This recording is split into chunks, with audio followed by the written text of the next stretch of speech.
الشيطان الرجيم بسم الله الرحمن الرحيم يا أيها الذين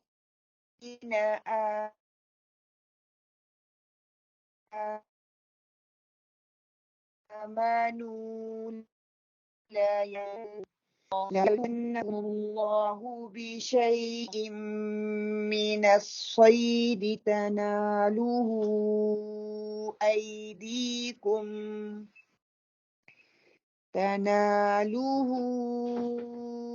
أيديكم ورماحكم ليعلم الله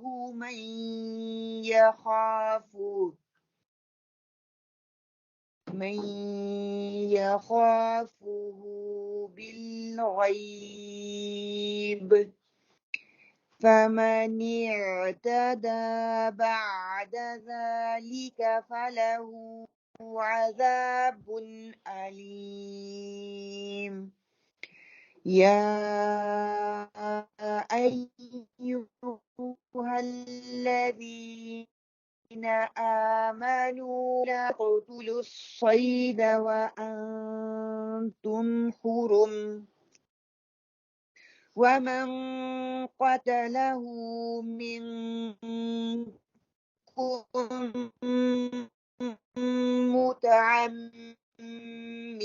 متعمدا فجزاء مثل ما قتل من النعم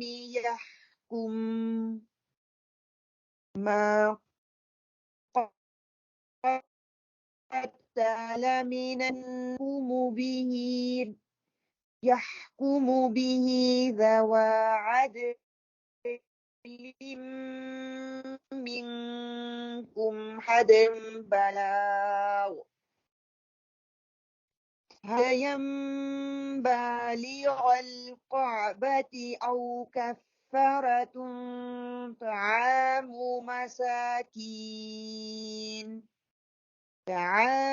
مساكين أو عدل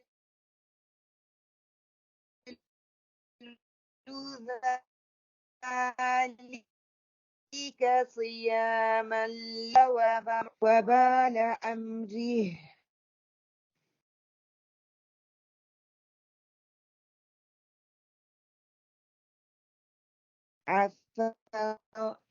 عفى الله عما والله عزيز ذو انتقام أحل لكم صيد البحر وطعامه متاعا لكم وللسيارة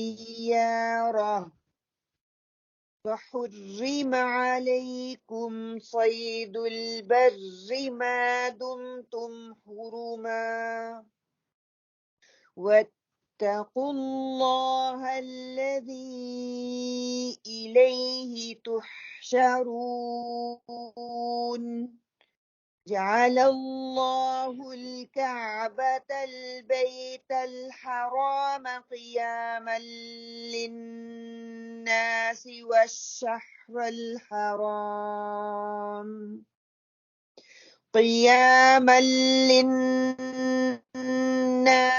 والشهر الحرام والهدي والقلائد ذلك لتعلموا أن الله يعلم ما في السماوات وما في الأرض وأن الله بكل شيء عليم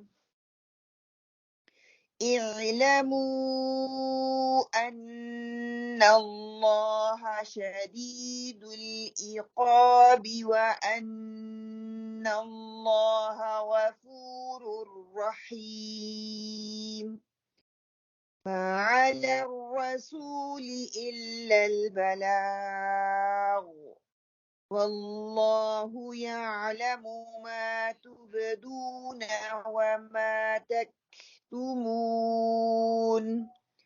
قل لا يستوي الخبيث والطيب ولو أعجبك كثرة الخبيث فاتقوا الله يا أولي الألباب لعلكم تفلحون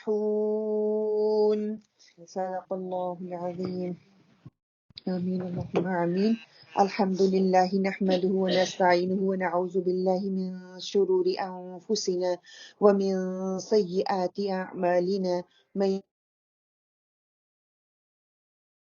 يضلل له فلا مضل له ومن يضلل فلا هادي له اللهم لا سهل إلا ما جعلته سهلا وأنت تجعل الحزن سهلا إذا شئت اللهم أرنا الحق حقا وارزقنا اتباعه وأرنا الباطل باطلا وارزقنا اجتنابه اللهم أحسن عاقبتنا في الأمور كلها وأجرنا من خزي الدنيا وعذاب الآخرة آمين اللهم طهر قلبي من النفاق وعملي من الرياء ولساني من الكذب وعيني من الخيانة فإنك تعلم عينة الأعين وما تخفي الصدور آمين اللهم آمين اللهم إني أسألك يا الله الأحد الصمد الذي لم يلد ولم يولد ولم يكن له كفوا أحد أن تغفر لي ذنوبي إنك أنت الغفور الرحيم اللهم ثبتنا عند الموت بلا إله إلا الله اے ہمارے اللہ ہمیں ہماری موت پر کلمہ لا الہ الا اللہ پر ثابت قدم رکھنا آمین اللهم اجعلني أحبك بقلبي كله وأرضيك بجهدي كله اے اللہ مجھے ایسا بنا دے کہ میں اپنے پورے دل سے تجھ سے محبت کروں اور اپنی ساری کوششیں تجھے راضی کرنے میں لگا دوں آمین اللہم آمین رب اشرح لی صدری ویسر لی امری واحلل عقدۃ من لسانی یفقہوا قولی ربی زدنی علما ربی زدنی علما ربی زدنی علما اللہم فقہنا فی الدین اللہم فقہنا فی الدین اللہم انی اسألک علما نافعا وعملا متقبلا ورزقا طیبا اللهم اهدني وسددني اللهم اهدني وسددني اللهم اهدني واهدني به آمین اللہم آمین انشاءاللہ تعالیٰ سورہ المائدہ آیا 94 سے 100 تک جو ہے انشاءاللہ تعالیٰ آج جو ہے ہم آیت کا آغاز 94 سے کریں گے سورہ المائدہ سے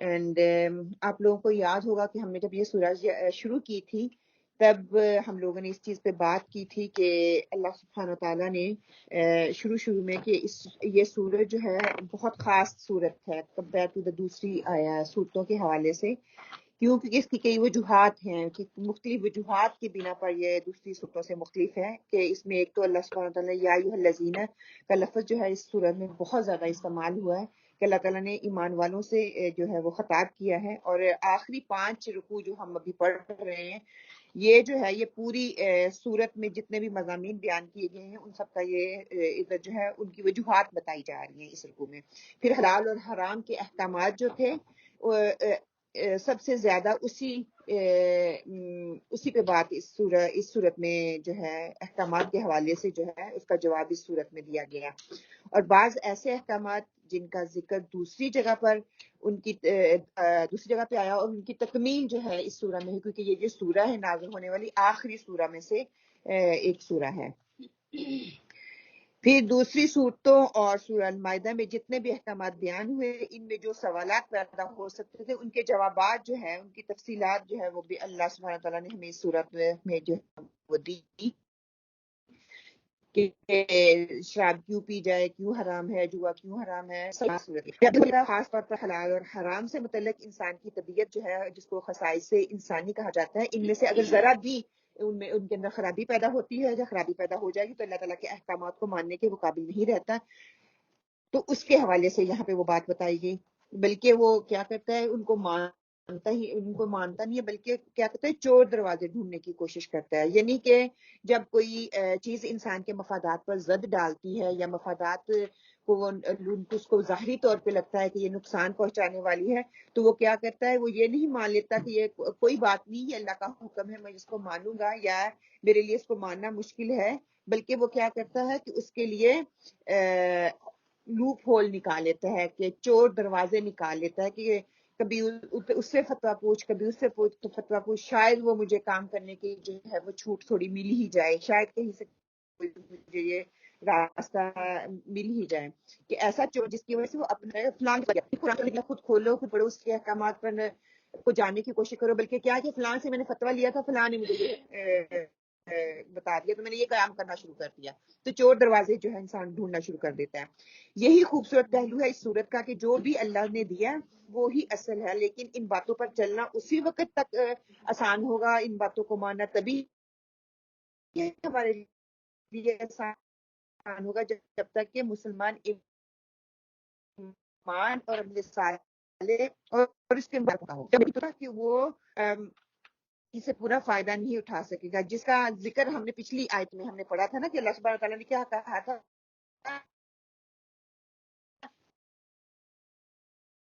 کہ آمین، پھر اللہ تعالیٰ احسن، وہ احسان کرنے والے، محسنین وہ محسن ہے نا، تو اللہ تعالیٰ محسنوں کو پسند فرماتا ہے، وہ انسان کے اندر وہ کوالٹیز آ جاتی ہیں جب وہ ایمان لانے والا ہو جاتا ہے، جب وہ اپنے مفاد کی چیزوں کو نہیں اس کے پیچھے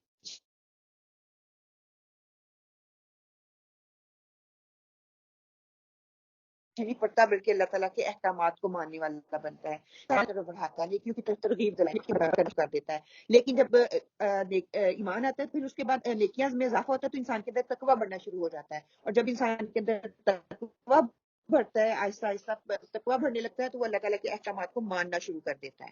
ٹھیک ہے، آج جو ہے ان شاء اللہ تعالیٰ ہم جس آیت کا آغاز کر رہے ہیں اس میں بھی یہی محرمات کی اللہ تعالیٰ نے بات کی ہے، کہ خون، مردار، خنزیر کا گوشت جو ہے وہ دائمی جو ہے وہ اللہ تعالیٰ نے حرام کر دیا ہے، وہ شروع سے ہی ازل سے ہی حرام ہے، لیکن بعض حلال چیزیں خاص وقت کے لیے حرام ہو جاتی ہیں، جو کہ وقت گزرنے کے ساتھ ساتھ پھر دوبارہ حلال ہو جاتی ہیں، کیونکہ آج کی جو آیت ہم پڑھیں گے نا، وہ صلح حدیبیہ کے تناظر میں نازل ہوئی، جب مسلمان جو تھے انہوں نے عمرے کے لیے اپنے احرام باندھے ہوئے تھے اور وہ جا رہے تھے، تو راستے میں جو واقعہ پیش آیا، تو اس وقت اس تناظر میں یہ آیت جو ہے وہ نازل ہوئی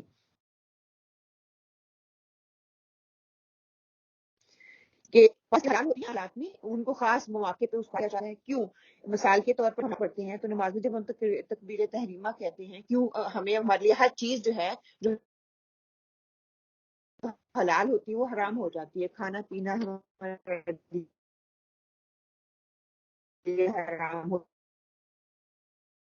جاتا ہے، بات کرنا ہمارے لیے حرام ہو جاتا ہے، آگے پیچھے کی حرکات کرنا ہمارے حرام ہو جاتا ہے، ہم کسی سے بات نہیں کر سکتے ہمارے لیے وہ حرام ہو جاتا ہے، حرکت ہم نہیں کر سکتے وہ حرام ہو جاتا ہے، وہ حلال ہے ساری چیزیں، لیکن جب ہم تکبیر تحریمہ ہم اللہ کے سامنے حاضر ہوتے ہیں تو ہر چیز سے ہمیں منع کر دیا گیا، ہم منع ہو جاتے ہیں۔ اسی طرح ہے تو اس کے لیے عام چیزیں جو کہ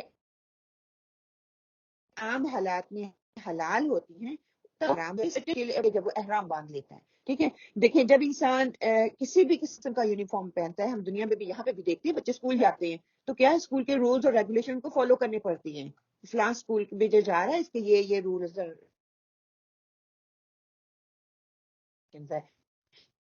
کسی بڑی فرم میں کام کیا کرتے ہیں وہ بھی کام کے آورز میں ہوتے ہیں، ان کو وہ ساری ٹرمز کو فالو کرنا پڑتا ہے۔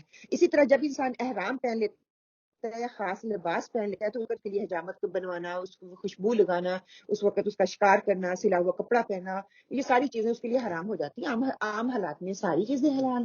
پھر آگے کیا ہے کہ اسلام میں حلال جانور کا شکار کرنے اور اسے کھانے کی عام اجازت ہے، لیکن اگر ہم دیکھیں کہ عمومی حلت یہاں پہ کیا پائی جاتی ہے کہ بعض خطوں میں ذریعہ معاش ہی یہی تھا کہ لوگ جو ہے جانوروں کا شکار کر کے اپنی معاش جو ہے اپنا گزر بسر کرتے تھے، یا وہ جنگلوں میں رہنے والے یا صحراؤں میں رہنے والے لوگ جنگلی جانوروں کا شکار کرتے ہیں، جو کہ برفانی علاقوں میں رہنے والے ہیں وہ جس کو ہم کہتے ہیں نا مچھیرے، وہ مچھلیوں کو پکڑ کے اپنے روزگار کو جو ہے وہ کرتے ہیں، لیکن جب وہ احرام کی حالت میں آ جائیں گے یہ ساری چیزیں ان کے لیے بھی حرام ہو جائیں گی، وہ نہیں کر پائیں گے۔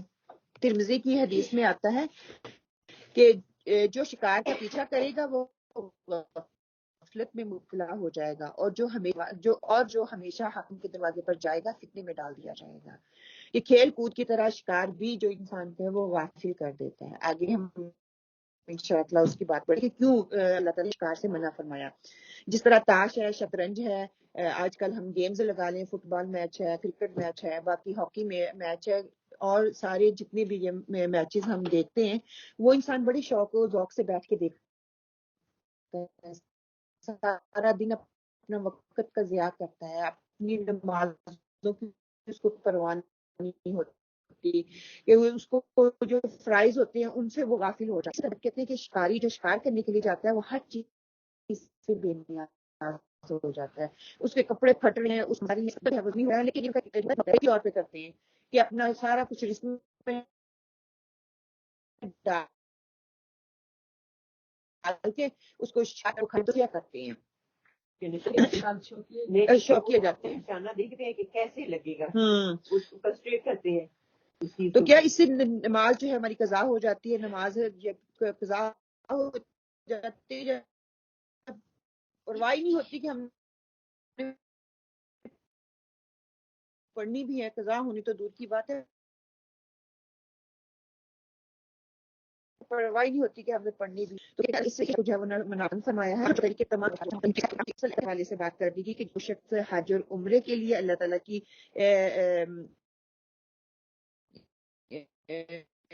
اللہ تعالیٰ کے گھر جائے گا، اللہ تعالیٰ کے جب گھر جاتا ہے تو اس کا احترام کا تقاضا کہ وہ خاص لباس پہنی اور خاص وہ فرائض کو ادا کرتا ہے، تو اس وقت اس کے اوپر خشکی کا جانور جو ہے وہ حرام کر دیا گیا ہے، ٹھیک ہے، حرام کر دیا گیا ہے۔ اچھا، اگر ہم جب دیکھتے ہیں اگلی آیت میں اللہ تعالیٰ کہ یا ایھا الذین، آپ سارے لوگ یہ پڑھیں میرے ساتھ پلیز ترجمہ ایک دفعہ، یا ایھا الذین، اے ایمان والو،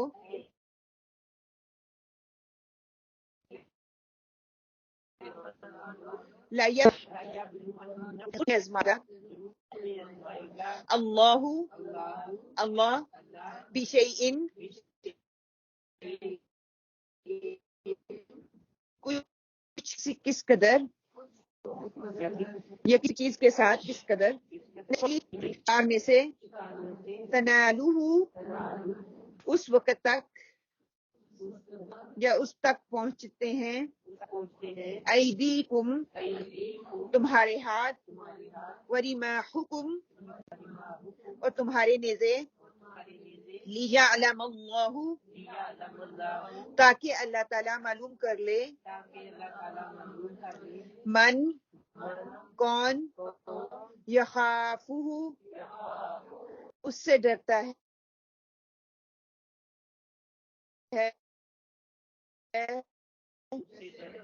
بالغیب، سے زیادتی کی، اس کے بعد، فلاح، سو اس کے لیے دردناک۔ اب کیا ہے بامحاورہ ترجمہ، یا ایھا الذین آمنوا لیبلونکم اللہ بشیء من الصید تنالہ ایدیکم ورماحکم لیعلم اللہ من یخافہ بالغیب فمن اعتدى بعد ذلك فله عذاب علیم، کہ اے ایمان والو، اللہ تعالیٰ قدر شکار سے تمہارے امتحان کرے گا جس تک تمہارے ہاتھ اور تمہارے نیزے پہنچ سکیں گے، تاکہ اللہ تعالیٰ معلوم کر لے کون شخص اس سے بن دیکھے ڈرتا ہے، سو جو شخص اس کے بعد حد سے نکلے گا اس کے واسطے دردناک عذاب جو ہے وہ اللہ تعالیٰ نے تیار کر رکھا ہے۔ کہ یا ایھا الذین، یہاں پہ اگر الذین آمنوا، اے ایمان والو، اس سے کیا مراد ہے؟ اے ایمان والو، میں اور آپ، اللہ تعالیٰ مجھے اور آپ سے خطاب کر رہا ہے کہ اے ایمان والو، لیبلونکم اللہ بشیء من الصید، کہ البتہ آزمائے گا اللہ تجھے، ضرور آزمائے گا، لا تاکید کے لیے، لونکم نون مشدد ہے، البتہ اللہ تعالیٰ ضرور آزمائے گا تمہیں کس چیز کے ساتھ، مطلب کہ کوئی نہ کوئی آزمائش ضرور آئے گی کسی ایک چیز کے ساتھ تنالوہ ایدیکم محکم، جس تک تمہارے ہاتھ یا نیزے پہنچتے ہیں. اچھا، یہاں پہ جو کہا جا رہا ہے کہ اللہ سبحانہ تعالیٰ کہ تمہیں کسی کی آزمانا، کسی کے اللہ کے احکامات پر چلنا، کسی کے اندر کام کرنا کوئی آسان کام نہیں ہوتا. ٹھیک ہے. جو خود سے اپنا کاروبار کرتے ہیں نا، ان کو اس چیز کا علم ہوتا ہے. جب وہ اپنا کاروبار کر رہے ہوتے ہیں وہ خود انڈیپینڈنٹ ہوتے ہیں، اپنا کام جب چاہا بند کر دیا، جب چاہا کھول لیا. جب وہی انسان کسی کے انڈر جا کے کام کرتا ہے نا، تو اس کو اس کے انڈر حکم چلانے کا عادت نہیں ہوتی، وہ تو خود حکم چلا رہا ہوتا ہے. جب حکم کو ماننے کی بات ہوتی ہے تو وہ نہیں یہ کام کر پاتا ہے. تو یہ کرنا بہت مشکل ہے، کسی کے رولز اور ریگولیشن کو فالو کرنا. یہ اتنا آسان کام نہیں تھا کہ جب تک انسان جو ہے ایسے مراحل سے اس کو گزارا نہ جائے کہ وہ اس کے اوپر رولز اور ریگولیشن کو وہ فالو کرے، تب تک جو ہے کہتے ہیں کہ اس کے اندر جو ہے سیرت اور کردار میں اس کی پختگی نہیں آتی. جب تک اس کو آزمائش سے گزارا جائے گا، جب وہ آزمائش سے گزرتا ہے تبھی اس کے اندر جو ہے وہ کردار کی پختگی آتی ہے. تو ان کو کسی بھی وقت اللہ کے احکام کی، اللہ کے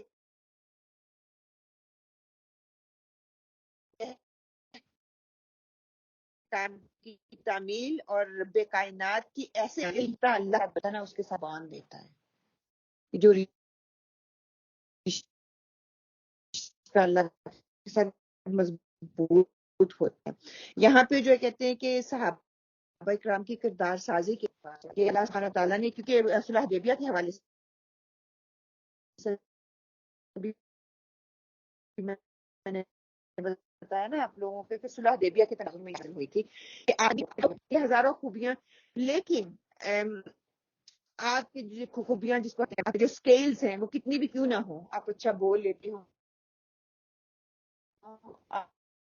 آپ اچھا کھا لیتے ہو، اچھا آپ کو سمجھنا اچھا آتا ہے، آپ کی آئی ٹی سکلز اچھے ہیں، آپ دوسروں کے ساتھ معاملات جو ہے وہ اچھے کر لیتے ہیں، آپ کی یادداشت اچھی ہے، یہ ساری چیزیں، گاڑی اچھی چلا لیتی ہیں، فالو کر لیتے ہیں، یہ ساری چیزیں جو آ جاتی ہیں آپ کی کوالٹیز میں آ جاتی ہیں.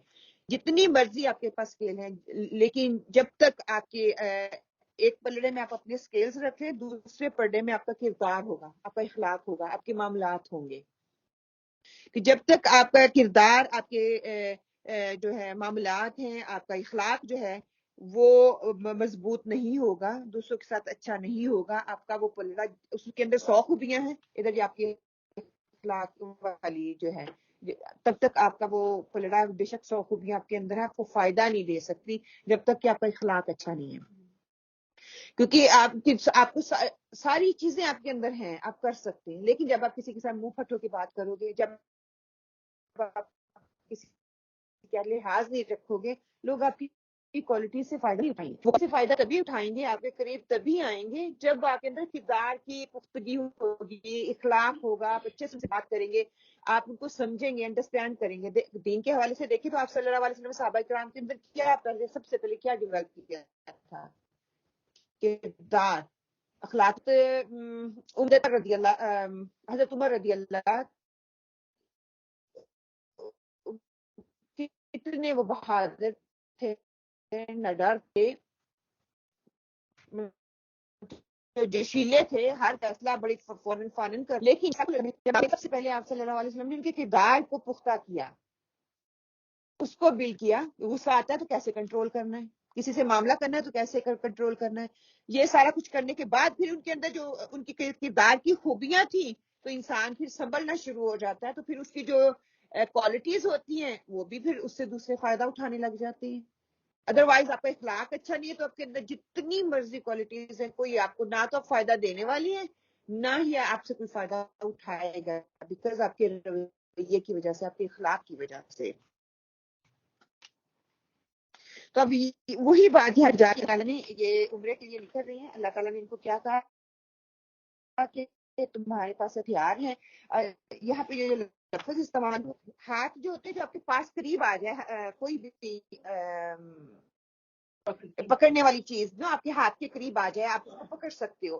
اور نیزے والی چیز سے مراد کی جو دور والی چیز ہے، جس کی آپ پہنچ کرنا پڑے گا اس کا شکار کرنے کے لیے، دونوں سے ہی منع فرما دیا. کہ نیزہ ایک مؤثر ہتھیار کے طور پر استعمال کیا جاتا تھا. اس کا ذکر کیا گیا ہے کہ اگر احرام کی حالت میں خشکی کے جانور کا شکار خواہ ہاتھ سے کیا جائے یا تیر سے یا تلوار سے یا کسی بندوق وغیرہ سے، آج کل تو امام کی یہ ہے کہ وہ ممکن ہو اس کی پابندی کرے. اگر اس حالت میں شکار کرنے سے باز رہے تو آزمائش میں پورے اتریں گے اور میں پکڑے جائیں گے. کہتے ہیں کہ یبلونکم کا یہی مطلب ہے کہ اللہ تعالیٰ تم حاجی اس کے ساتھ ساتھ اللہ تعالیٰ تمہیں خشکی کا شکار نہیں کرے. اب آزمائش یہ ہے کہ کون اس کی تکمیل کرتا ہے، کون اپنے نفس کا جو ہے اس کی پابندی کرتا ہے. کیونکہ اس وقت عرب میں جو ہے نا شکار بہت پسندیدہ تھا، ایک مرغوب ان کا مشغلہ تھا.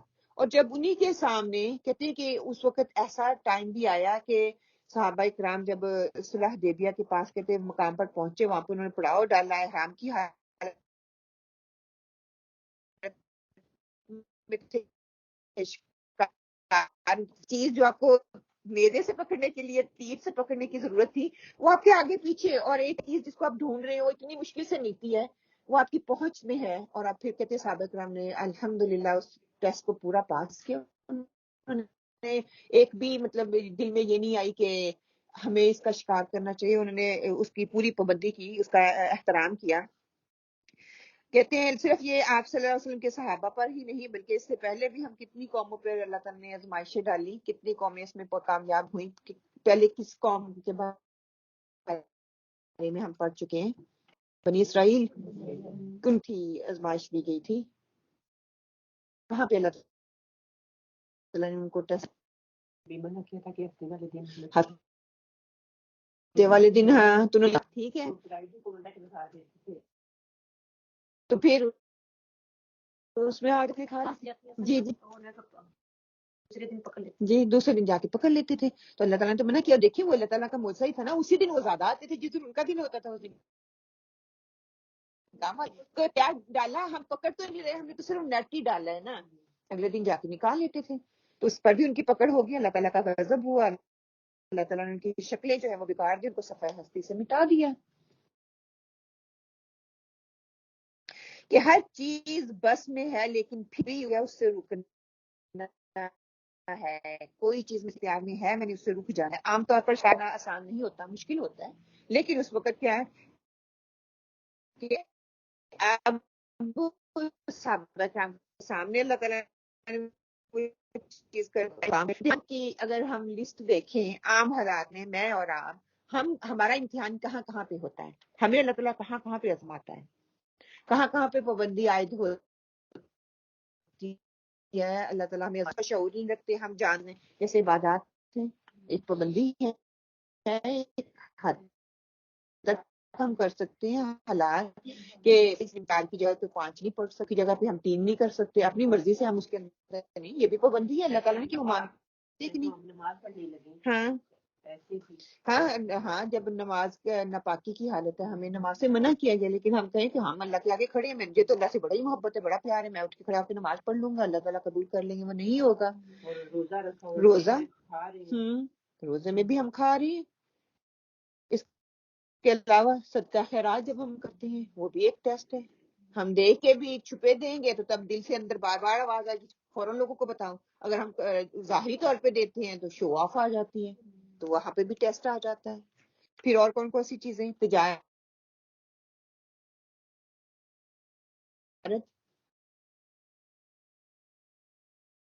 لین دین ہوتے ہیں، حلال حرام کا خیال نہیں رکھتے، رشوت لیتے ہیں، ہے نا. کسی حق دار کا حق مار کے دوسرے سے رشوت لے کے اس کو وہاں پہ اس پوزیشن پہ لا دیتے ہیں. نا اہل کو آگے لے آتے ہیں، جو اہل والا بیچارہ وہ گھوم پھر رہا ہے در در. ناپ تول کرتے ہیں تو اس میں بھی ایسے، ہاں ناپ تول میں بھی کرتے ہیں. اچھا نکاح میں کس طرح سے ہم اعتدال سے نکلتے ہیں، کس طرح سے اللہ تعالیٰ کی پابندی اللہ تعالیٰ نے لگائی ہے لیکن ہم اس پابندی کو توڑتے ہیں. ہاں کیسے توڑتے ہیں نا، تھوڑا اندازہ ہو جائے کیسے توڑتے ہیں.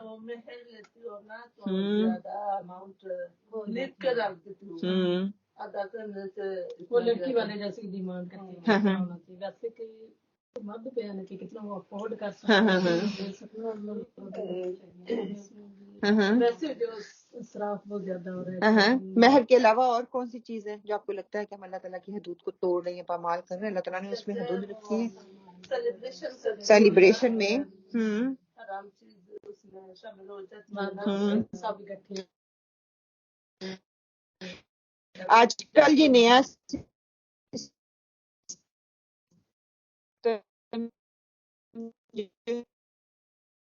چلا ہے نا،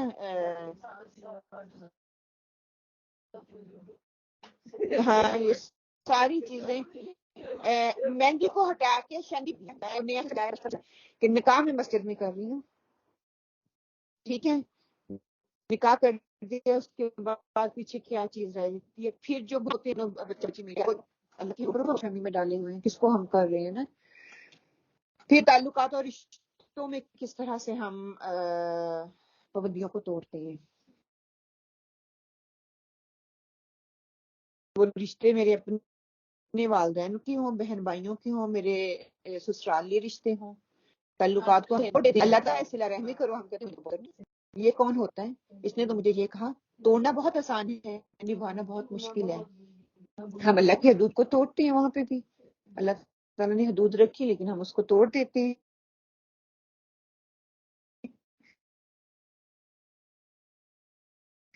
اس لیے توڑتے ہیں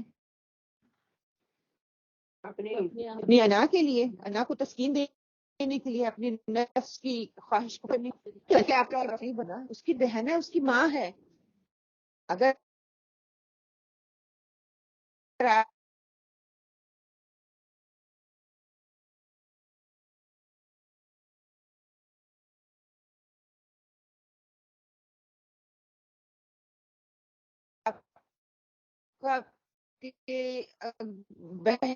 ایک بہن سے مل رہا تو آپ کا نیت ہے اپنے دوسرے سے نہیں جانا، ملنا نہیں ہے، یا اس بہن صاحب کو کتنی تکلیف ہے.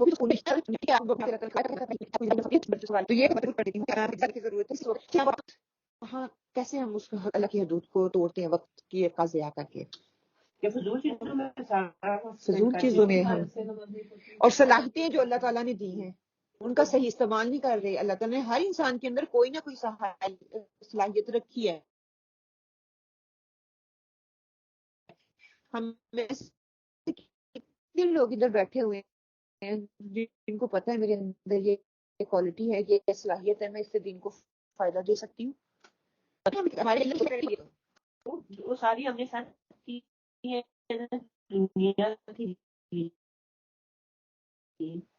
دنیا کے لیے بھی ہم کر رہے ہیں، جدوجہد کر رہے ہیں، لیکن کوالٹی کا پھر بھی ہمیں میں اس کو ختم کروں. ہم دنیا کے ہیں. آپ میں سے کسی کو پتا ہے آپ کے اندر کون سی خوبی ہے، کون سی؟ کسی کو بھی نہیں پتا انفارچونیٹلی. آپ کی کتنے لوگ بیٹھے ہوئے کسی کو نہیں. نہیں چلو الحمدللہ شکر ہے آپ کہہ رہے ہیں برائیاں پتہ ہے، ورنہ لوگ تو برائیوں کو بھی نہیں لیتے، وہ بھی دوسری کی طرف ہی پن پوائنٹ کرتے ہیں. اللہ تعالیٰ کہتے ہیں میں نے ہر انسان کے اندر کوئی نہ کوئی خوبی ڈالی ہے جو کہ اس کو دوسروں سے نمایاں کرتی ہے. وہ کیا خوبی ہے جو آپ کی ٹاسک ہے، میں نیکسٹ ویک پوچھوں گی انشاءاللہ تعالیٰ، دیکھیں گے کہ کیا ہے.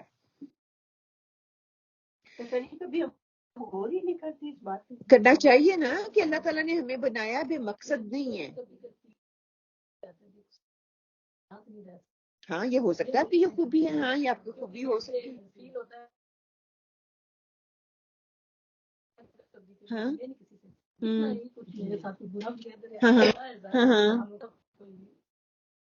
اللہ کا شکر ہے کہ اللہ تعالیٰ نے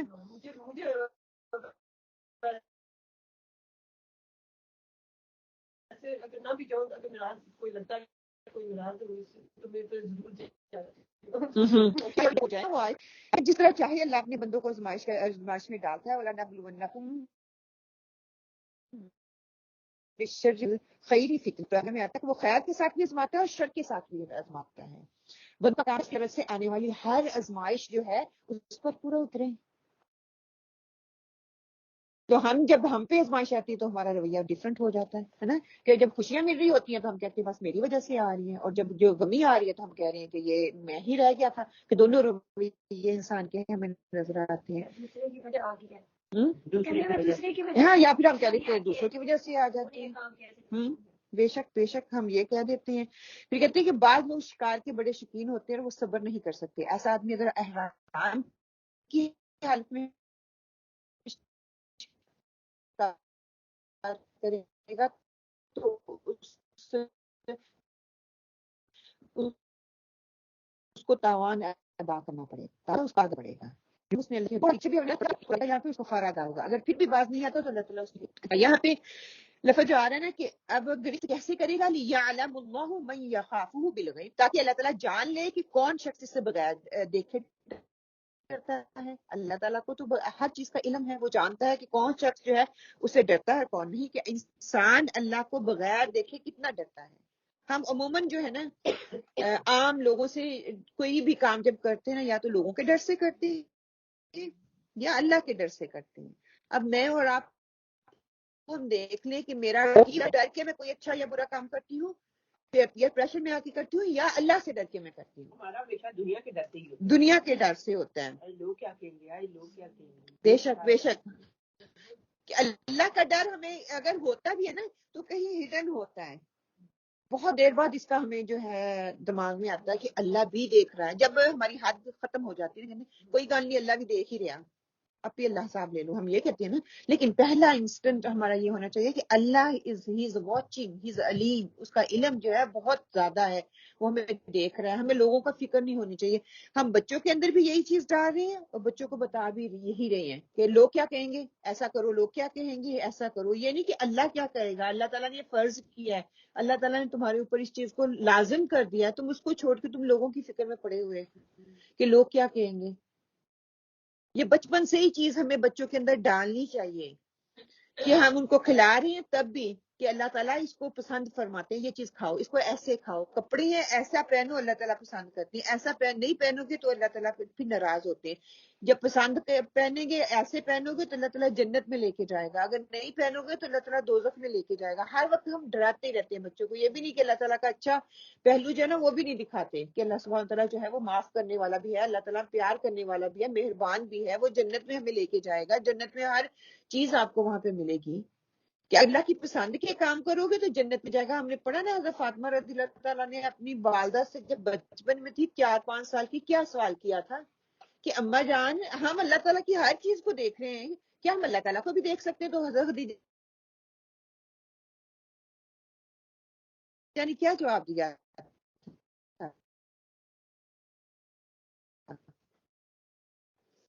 ہاں، اگر ہم اللہ تعالیٰ کے احکامات کو پورا کریں کوئی ہے ذات جس نے یہ ساری چیزیں بنائی ہیں. انسان جان جاتا ہے نا، جان لیتا ہے کہ اللہ سے ڈرنا ہے، وہ متقی اور غیر متقی میں امتیاز کرنا اس کے اندر پیدا ہونا شروع ہو جاتا ہے. بغیر دیکھے اللہ سے ڈرنا شروع کر دیتا ہے. اور اللہ تعالیٰ ان ظاہری آنکھوں سے تو نظر نہیں آتا، مگر اس کی قدرت جو ہے، اس کے علم سے، اس کے وجود سے ہر وقت ہر جگہ وہ ہمیں نظر آتا ہے. تو اس کو یہ احساس ہوتا ہے یہ اللہ تعالیٰ نے بنائی ہے، ہوا ہے، بارش ہے، پانی فاصلے رکھتا ہے، ہر چیز سے اللہ تعالیٰ کے وجود کا احساس دلا رہی ہے. اللہ تعالیٰ کی یہ صفات ہیں جو ہمیں اس کا احساس دلاتی ہیں ہر پل. ہم یہ نہیں کہتے کہ یہ درخت کتنا خوبصورت ہے، اچھا یہ کسی انسان نے بنایا. ہم کیا کہتے ہیں اللہ نے کتنا پیارا بنایا ہے نا، اس کے پتے دیکھو کتنے خوبصورت ہیں. ایک ہی درخت میں کئی رنگ ہیں اور وہ سارا رنگ ایک ہی ہے، براؤن، لیکن براؤن کی کئی شیڈز ہیں. ریڈ ہے تو ریڈ کی کئی شیڈز ہیں. آپ اگر یہ غور کریں گے تو بے اختیار آپ کے اندر سے یہی آئے گا، آپ کو یہ نہیں آئے گا. کوئی پینٹنگ آپ دیکھیں گے تو وہ تو پینٹنگ اس چیز کا حق ادا نہیں کرتی جو آپ ریئل میں دیکھ رہے ہوتے ہیں. کہ کئی دفعہ آپ دیکھیں اسکائی پہ کتنا خوبصورت وہ بنا ہوا ہوتا ہے نا کہ آپ دیکھ کے حیران ہوتے ہیں کتنے کلرز ہیں، گنے بھی نہیں جاتے. اور کئی دفعہ آپ پینٹنگ میں دیکھتے تو وہ اس کو تخلیق کرنے کی کوشش کر رہے ہوتے ہیں، اپنی پینٹنگ میں اتارنے کی کوشش کر رہے ہیں.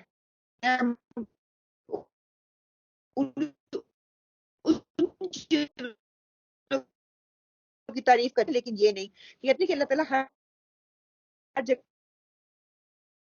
موجود ہے، اور یہی تو آزمائش ہے کہ پھر کیسے ہم اللہ تعالیٰ کے جو ہے پورا کرتے ہیں، اور اس کا جو کو عمال کرنے کی وجہ سے اللہ تعالیٰ جو ہے اس کو عذاب میں پھینکے گا. کہتے ہیں کہ بعض اوقات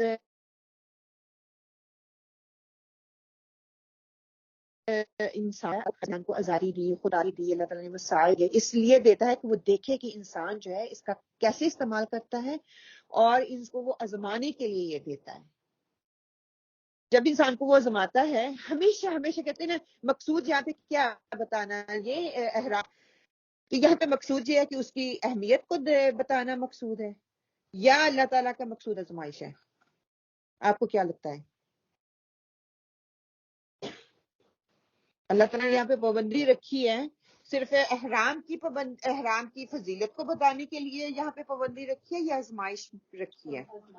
آزمائش ہے. احرام اپنی جگہ پہ اللہ تعالیٰ کا ایک وہ اس کی اہمیت ہے، اس کی فضیلت ہے، اللہ کے گھر ہم جا رہے ہیں، اللہ کے گھر کی اہمیت ہے. صرف آزمائش مقصود یہاں پہ شکار سے رکنا نہیں ہے، بلکہ آزمائش ہے کہ میں نے یہ عام حالات میں اللہ تعالیٰ نے حلال کرا دی ہے، اب میں یہ حکم دے رہا ہوں اتنے پیریڈ کے لیے، تھوڑا سا پیریڈ ہے، اس میں کیا ہے کہ یہ چیزوں کو ہے. امتحان ہمیشہ وہاں پہ ہوتا ہے جب قرآن سے کوئی مثال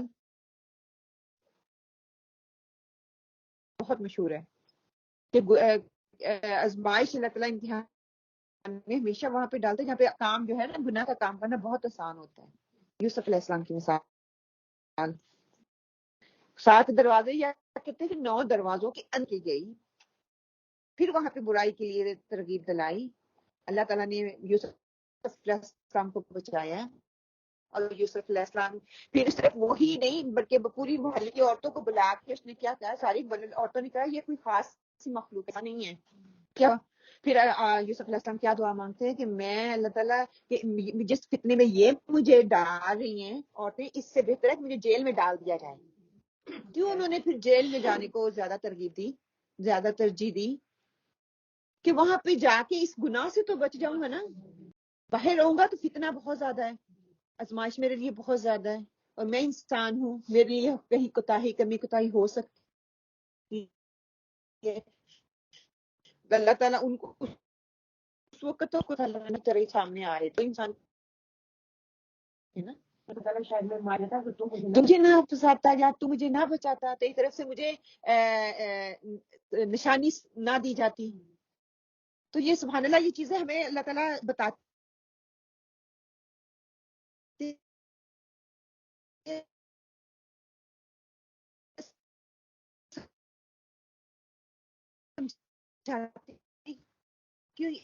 ہر چیز اللہ تعالیٰ نے جہاں پہ اچھا ہر برے کام کن کے ساتھ میری کیا چاہت بھی موجود ہوتی ہے. جب برا کام ہوتا ہے اس میں میرا کن ہوتا ہے، میری چاہت نہیں ہوتی، میں چاہ نہیں رہا ہوتا.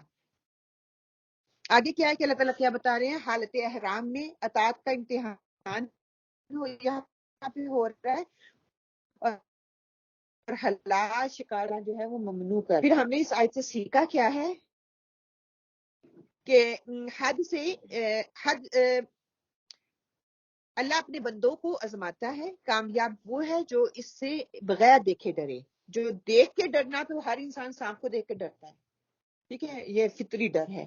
لیکن اللہ سے بغیر دیکھے ڈرنا کیوں؟ اس کے علم کی وجہ سے، اس کی طاقت کی وجہ سے، اس کی صفات کی وجہ سے. اللہ تعالیٰ زبردست انتقام لینے والے ہیں، اللہ کی مقرر کردہ حدود سے آگے نہیں بڑھنا ہے.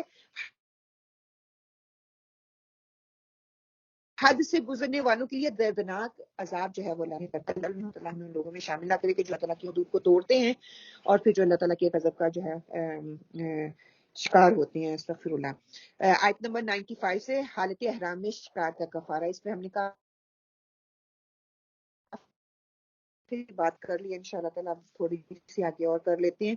وہ ساری یہ پڑھی میرے ساتھ آیت کو پلیز. یا ایھا الذین، اے ایمان والو، لا تقتلوا، نہ مارو، الصید، شکار، وَأَنْتُمْ جب کہ تم حرم حالت احرام میں ومن اور جو قتلہ اس کو مارے منکم تم میں سے متعمدن جان بوجھ کر فجزاء تو بدلہ ہے مثلو برابر ما قتل جو وہ مارے من النعم مویشی سے یحکم فیصلہ کریں بھی اس کا ذو عدل دو معتبر منکم تم سے حدیم بالغ نیاز پہنچائے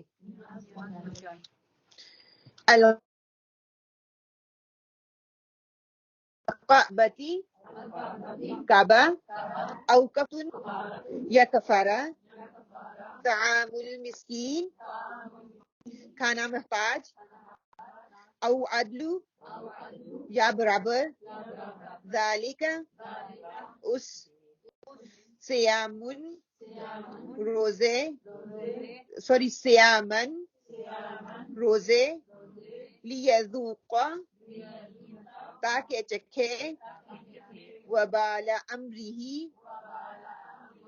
اپنے کام کا عفا اللہ اللہ نے معاف کیا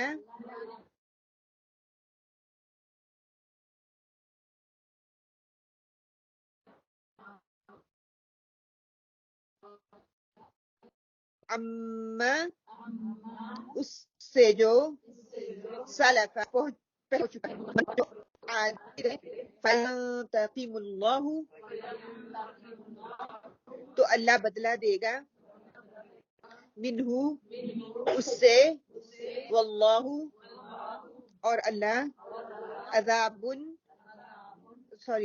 عزیز غالب ہے ذو انتقام بدلہ لینے والا محاورہ ترجمہ تاکہ میں تھوڑا سمجھ لگ جائے. کافی لمبی آیت ہے کہ اے ایمان والو وحشی شکار کو قتل مت کرو جبکہ تم حالت احرام میں ہو اور جو شخص تم میں سے اس کو جان بوجھ کر قتل کرے گا تو اس پر فدیہ واجب ہوگا جو کہ مساوی ہوگا اس جانور کے جس کو اس نے قتل کیا ہے جس کا فیصلہ تم سے دو معتبر شخص کر دیں گے خواہ وہ فدیہ خاص جو پاؤں میں سے ہو یا نیاز کے طور پر کعبہ تک پہنچایا جائے گا اور خواہ کفارہ مساکین کو دے دیا جائے اور خواہ اس کے برابر روزے رکھ لیے جائیں تاکہ اپنے کیے کی شام کا مزہ چکھے. اللہ تعالیٰ نے گزشتہ کو معاف کر دیا اور جو شخص پھر ایسی ہی حرکت کرے گا تو اللہ انتقام دے گا اور انتقام لینے والا ہے. کہ ترجمہ جو ہے کافی کھلا ہے یا ایھا الذین اب آزمائش کے بعد تمہید باندھ دی آزمائش اللہ تعالیٰ کرے گا آزمائش کے بعد پھر حالات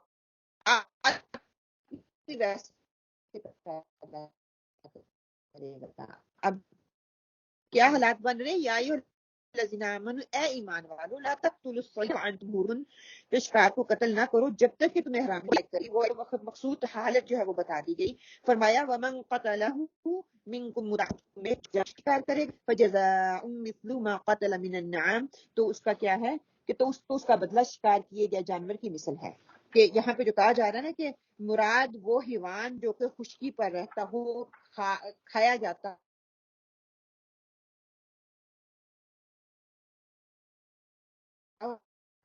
اس کے شکار سے منع کیا گیا ہے.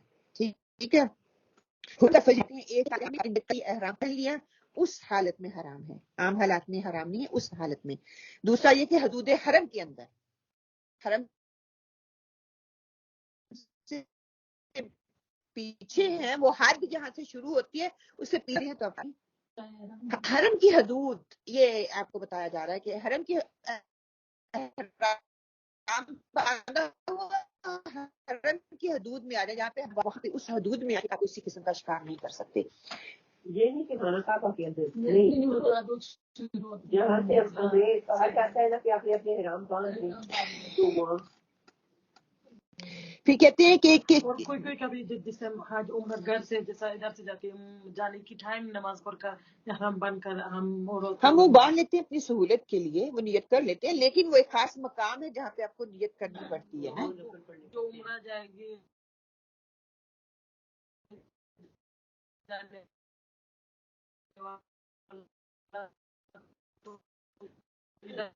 جانے کی آپ کو وہ خاص بات ہے. اور ڈفرنٹ طریقوں جس جگہوں سے آئیں گے ڈفرنٹ ایریاز انہوں نے بنائے ہیں. بتائیے آپ کو 2 نفل پڑھنے پڑتے ہیں یہ ارادہ کرنے کے لیے، تو پھر پکا ہوتا ہے نا تب وہ ارادہ. یہاں سے تو وہ سہولت کے لیے پہن کے چلے پڑتی ہے آپ کو. ٹھیک ہے، اس حدود کے اندر نہیں کرنا، اس حدود سے بات کر ہاں اس حدود کے باہر کر سکتے ہیں، وہ حلال ہے کیونکہ عام حالات میں تو حلال ہے نا. میں نے اب یونیفارم پہن لیا ہے، جب یونیفارم پہن کے اس حدود میں اسکول کی باؤنڈری پہ چل جاؤں گی تو وہ قانون میں لال ہوا ہے. اگر میں اسکول یونیفارم پہن کے باہر پھر رہی ہوں، اسکول آپ کے لیے اس کے مکلف نہیں ہے.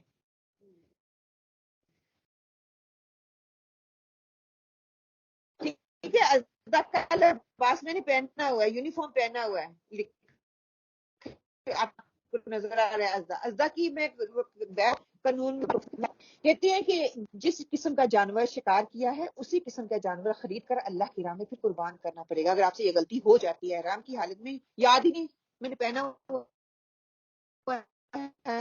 احرام، شکار آیا، مطلب کہ جو عادی لوگ ہیں جو اللہ صلی اللہ علیہ وسلم مثال دی شراب کے ہوتے ہیں کہ جب انہیں پتہ ہی نہیں ہوتا بس وہ پی جا رہے ہیں ہے نا، یا کوئی نشے کی حالت میں کوئی اور نشہ کرتا ہے، مطلب ایک عادت ایسی بن جاتی ہے آپ کو پتہ ہی نہیں چلتا. شکار کرنا بھی ایک ایسی عادت ہے نا، وہ بھی اختیاری انسان کا چھوڑتا ہے اور اس کو احساس ہی نہیں ہوا کام کرنا کیا کرنا ہوگا، اس کو ویسا ہی جانور خرید کے دینا ہوگا. اس میں امام شافعی رحمہ اللہ کہتے ہیں کہ اگر کسی شخص نے کبوتر کا شکار کیا تو اس کے بدلے میں مرغی صدقہ کرے، اگر ہرن کو مار دیا تو اس کے بدلے میں بکری دے، نیل گائے کا شکار کیا تو اس کے بدلے میں گائے یا بیل ذبح کرے، اگر شتر مرغ کو مار دیا تو اس کے بدلے میں اونٹ کرے. اچھا یہ دیکھیے اب انہوں نے کیا یہ کہہ دیا ہے مرغی کے بدلے میں مرغی نہیں ہے بلکہ ہرن ہے. کیوں کہ اس کو زیادہ دے تاکہ آپ کو پتہ چلے اپنے کام کیا کیا ہے، مشقت دینا پڑے. ابو امام حنیفہ کہتے ہیں کہ جو جانور شکار میں مارا گیا ہے اس کی قیمت کا تعین کر کے اس قیمت کے برابر کوئی دوسرا جانور بطور تاوان ذبح کر دیا جائے، کہ جتنا کا جانور ہے اتنا ہی دے دیا جائے. ٹھیک ہے. اچھا یہاں پہ اگر کوئی شخص احرام کی حالت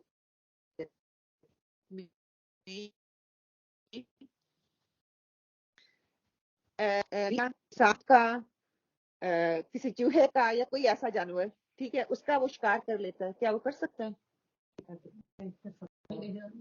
وہ بات جو پوچھ رہا تھا جیسے ہم بلڈ سوکر وہ کیا کہتے ہیں اس کو، اور جو آ کر بلڈ چونٹی تو آپ ادھر جا رہے ہو ادھر سے کیا وہ اریٹیشن ہو گیا. اچھا وہ دیکھیے کسی بھی جانور کو بغیر وجہ کے مارنا تو گناہ ہے. یہاں پہ یہ ہمیں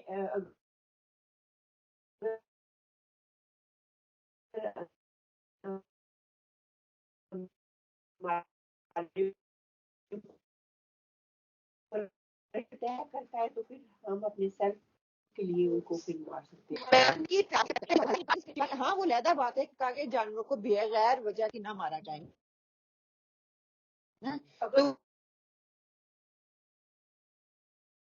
تو تکلیف دیں گے تو پھر آپ سکتے ہو. نیل ہے نیل گائے ہے یا ایسی چیزیں جو ہیں وہ ہم کھاتے ہیں، انسان کو تکلیف دیتی ہیں، ان سے منع کیا گیا ہے. جو عام روزمرہ چیز جیسے حاجی جو ہیں احرام انہوں نے پہن لیا ہے اپنے ساتھ، ان کے پاس بکریاں ہیں تو کیا پھر وہ ان کو ذبح کر سکتے ہیں؟ کیوں کہ وہ اپنے کھانے کے لیے وہ ساتھ لے کے گئے ہیں، وہ ان کا استعمال کر سکتے ہیں، انہوں نے کچھ تو کھانی ہے. ہاں جیسے اب تو خیر جہازوں میں جالی جاتے ہیں نا، اس وقت لوگ اپنے ساتھ بکریاں لے کے جاتے تھے، انہوں نے وہاں پہ جا کے قربانی بھی دینی ہوتی تھی، ان کے قلادے آگے آئے گی آئے، ان کے گلوں میں پٹے ڈالے ہوئے ہوتے تھے، ان کی نشانی ہوتی تھی یہ قربانی کا بکرا ہے یا بکری ہے یا جانور ہے. تو جو عام ہے انہوں نے اپنے کھانے کے لیے تب وہ عام ہم جانور کا استعمال کر سکتے ہیں.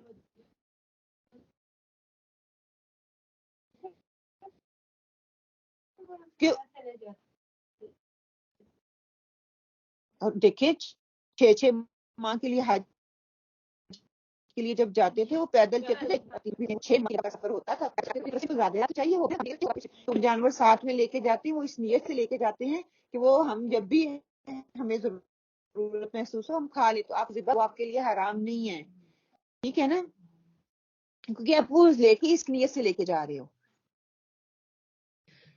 آگے کیا کہ یحکموا بہ ذوی عدل منکم, تم میں سے 2 عادل شخص. اگر کسی نے ایسا کر لیا غلطی سے, اس نے کسی جانور کو ہلاک کر دیا, اب کیا ہوگا کہ آپ کو اس کے جیسا ہی جانور دینا پڑے گا. عدل کا یہ تقاضا ہے کہ جیسا شکار آپ نے کیا ویسے ہی اس کا شکار لٹایا جائے, لیکن اس کا فیصلہ کون کرے گا؟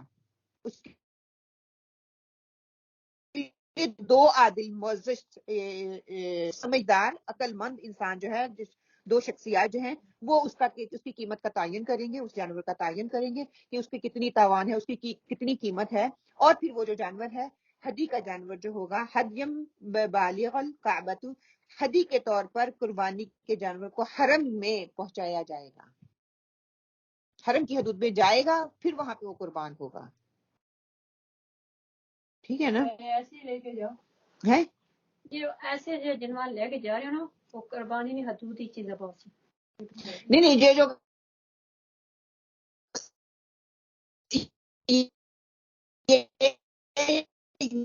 یہ جو ہے نا یہ فدیے والا, جگہ پر پہنچ کے جہاں پہ میرے کو واجب تھا احرام باندھنا, پھر مجھے یاد ہی نہیں رہا, میں تو شکاری تھا, تیش میں آ گیا, جانور آگے آ گیا, میں نے اس کا شکار کر لیا, غلطی سے ہو گیا یا جان بوجھ کے ہو گیا, اس کا میں نے یہ کفارہ ہے.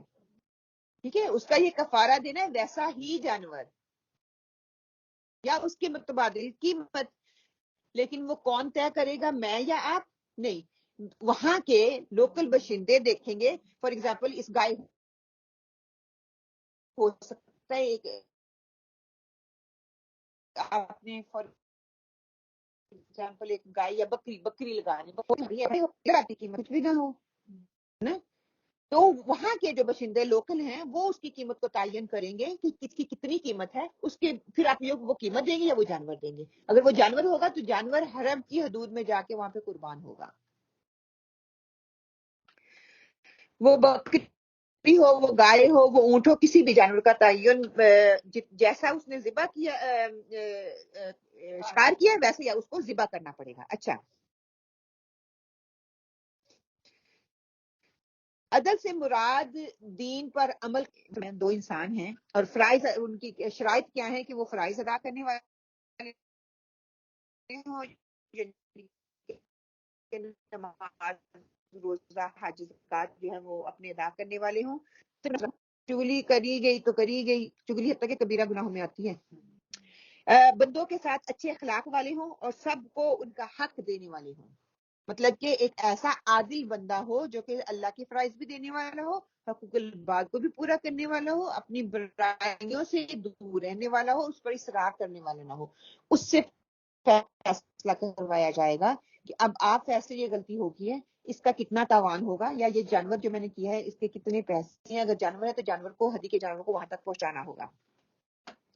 اس کا یہ کفارہ بتا دیا گیا. ایک, یا تو ویسے ہی ہدی کا جانور لے کے اس کو دیا جائے. دوسرا کفارہ کیا ہے کہ وہ جانور وہاں تک لے کے نہیں پہنچا سکتا یا اس کے پاس اتنی قیمت نہیں ہے, وہ کیا کرے, او کفارۃ طعام مسکین, وہ مسکین کو جو ہے کھانا کھلائے. اس کی صورت یہ ہو سکتی ہے ہر مسکین کو 2 سیر گندم دے دی جائے, یا پھر یہ جتنے کا وہ جانور ہے کہتے ہیں کہ اس جانور کو جتنے کا وہ جانور دے دی جائے. زیادہ رجحان یہی کہتے ہیں کہ گندم دے دی جائے تاکہ جو انسان ہے نا اس میں اتنا کسی کا فائدہ ہو جائے. پھر آگے کہتے ہیں او عدل ذالک صیام. اچھا, یہ بھی نہیں کر سکتا, ہدی کا جانور وہاں پہ نہیں پہنچا سکتا کفارے کا. دوسرا کفارے کا کیا ہے کہ وہ مسکین کو کھانا بھی نہیں دے سکتا. اور تیسرا کیا ہے کہ وہ اگر یہ بھی نہیں کر سکتا تو اس کے لیے کیا ہے, وہ روزے رکھے. ہم نے پیچھے دیکھنا, اگر کوئی اگر حدود کو توڑتا تو اس کے 3-4 ایکسیپشن ہمیں مل جاتی ہیں کہ جو بھی اس میں سے کر سکو وہ کر لو. ایک پرسنل ہوتی ہے، ایک دوسروں کے فائدے کے لیے ہوتی ہے. پیسہ بھی نہیں ہے آپ کے پاس، جانور بھی نہیں پہنچا سکتے، پھر روزہ رکھو. روزہ رکھنے کے لیے کیا ہے کہ اگر مثال کے طور پر اپنی تاوان جو ہے 20 سیر گندم دینی ہے، جو کہ 2 سیر کے حساب سے 10 مسکینوں کو تقسیم کر دی جائے، اور گندم ادا کرنے کی بجائے 10 روزے رکھ لیے جائیں، یا اتنی گندم جتنی آپ کے پاس ہے اس میں جتنے روزے رکھ سکیں، اتنے پیسوں کے آپ گندم منگا لیں یا کچھ بھی کر لیں. کوئی کتنے بھی روزے آپ نے رکھنے ہیں، اس مطلب ہو سکتا ہے 1 من میں آپ کو پورا مہینہ ہی نکل جائے، ہے نا. اگر آپ دوسروں کو سے روزہ رکھوانا چاہ رہے ہیں تو دوسروں کو میں تقسیم کرنا چاہ رہے ہیں تو آپ اس کو تقسیم کر دیں دوسرے لوگوں میں. اللہ تعالیٰ یہ تینوں صورتیں جو ہے بیان کرنے کے بعد اب اللہ تعالیٰ کیا کہتے ہیں کہ پھر بھی یہ تاوان اس لیے ڈالا گیا، کیوں؟ لی یذوق وبال امرہ، کہ تاکہ احرام کی حالت میں شکار کرنے والا آدمی جو ہے اس نے جو فیل کیا ہے اس کا مزہ چکھے کہ اس نے کام کیا ہے. اللہ تعالیٰ کی حدود کو وہ توڑ رہا ہے، تو اب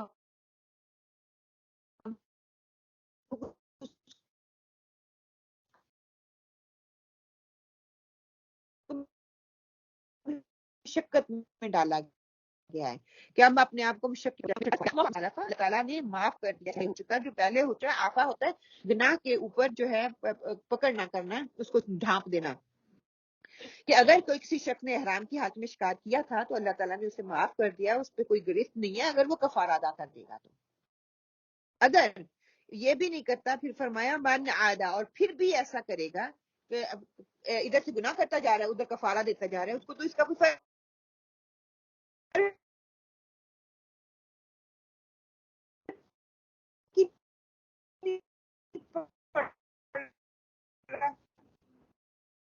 پھر بھی وہ ایسا کرے گا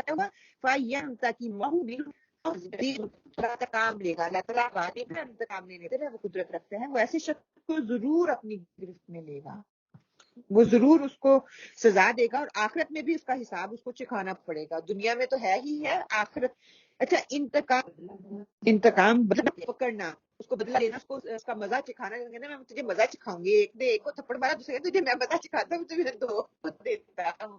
تو وہ کہا جا رہا ہے کہ اللہ تعالیٰ پھر آپ کو بدلہ جو ہے انتقام، بہت بڑا انتقام وہ لینے والا ہے، وہ دنیا میں بھی لے گا اور آخرت میں بھی لے گا. لفظی وضاحت دیکھ لیں. ہا را اینڈ میم ہے کہ کسی شے کو روک لینا، شدت سے منع کرنا، بندش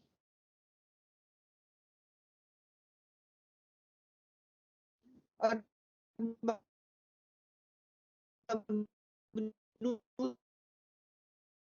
چیز کے لیے جو ہے حرم لفظ جو استعمال ہوتا ہے، اس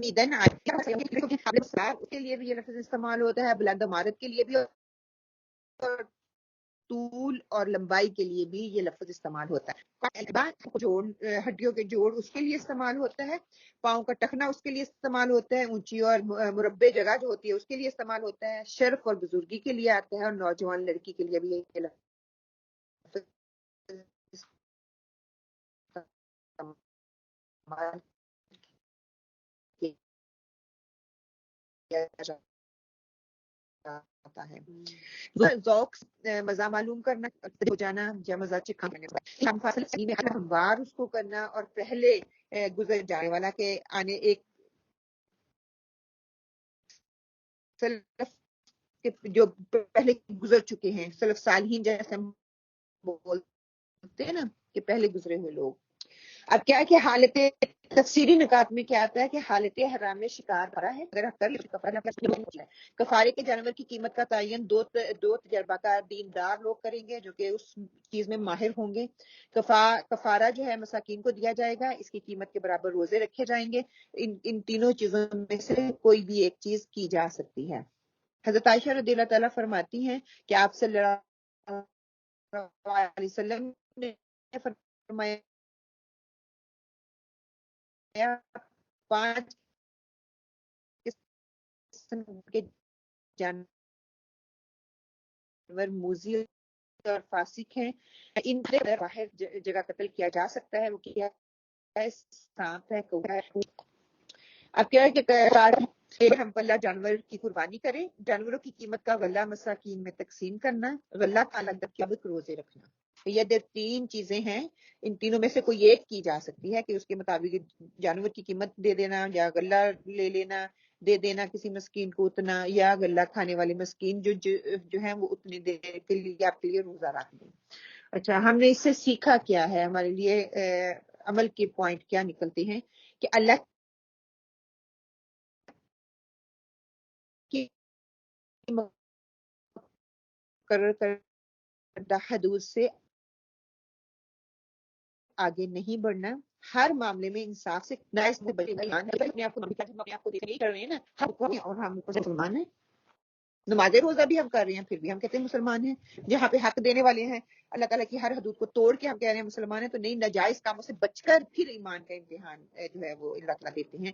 اور اللہ کی نافرمانی دنیا اور آخرت کی رسوائی ہے۔ اللہ زبردست انتقام لینے والا ہے، وہ چھوڑے گا نہیں، وہ انتقام ضرور لے گا۔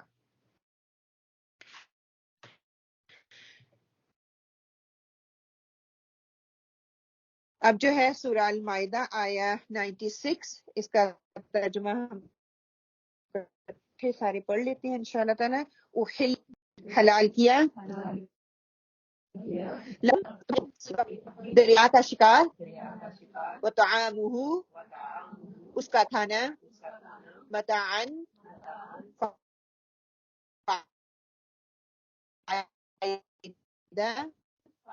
لکم، تمہارے لیے، وللسیارۃ،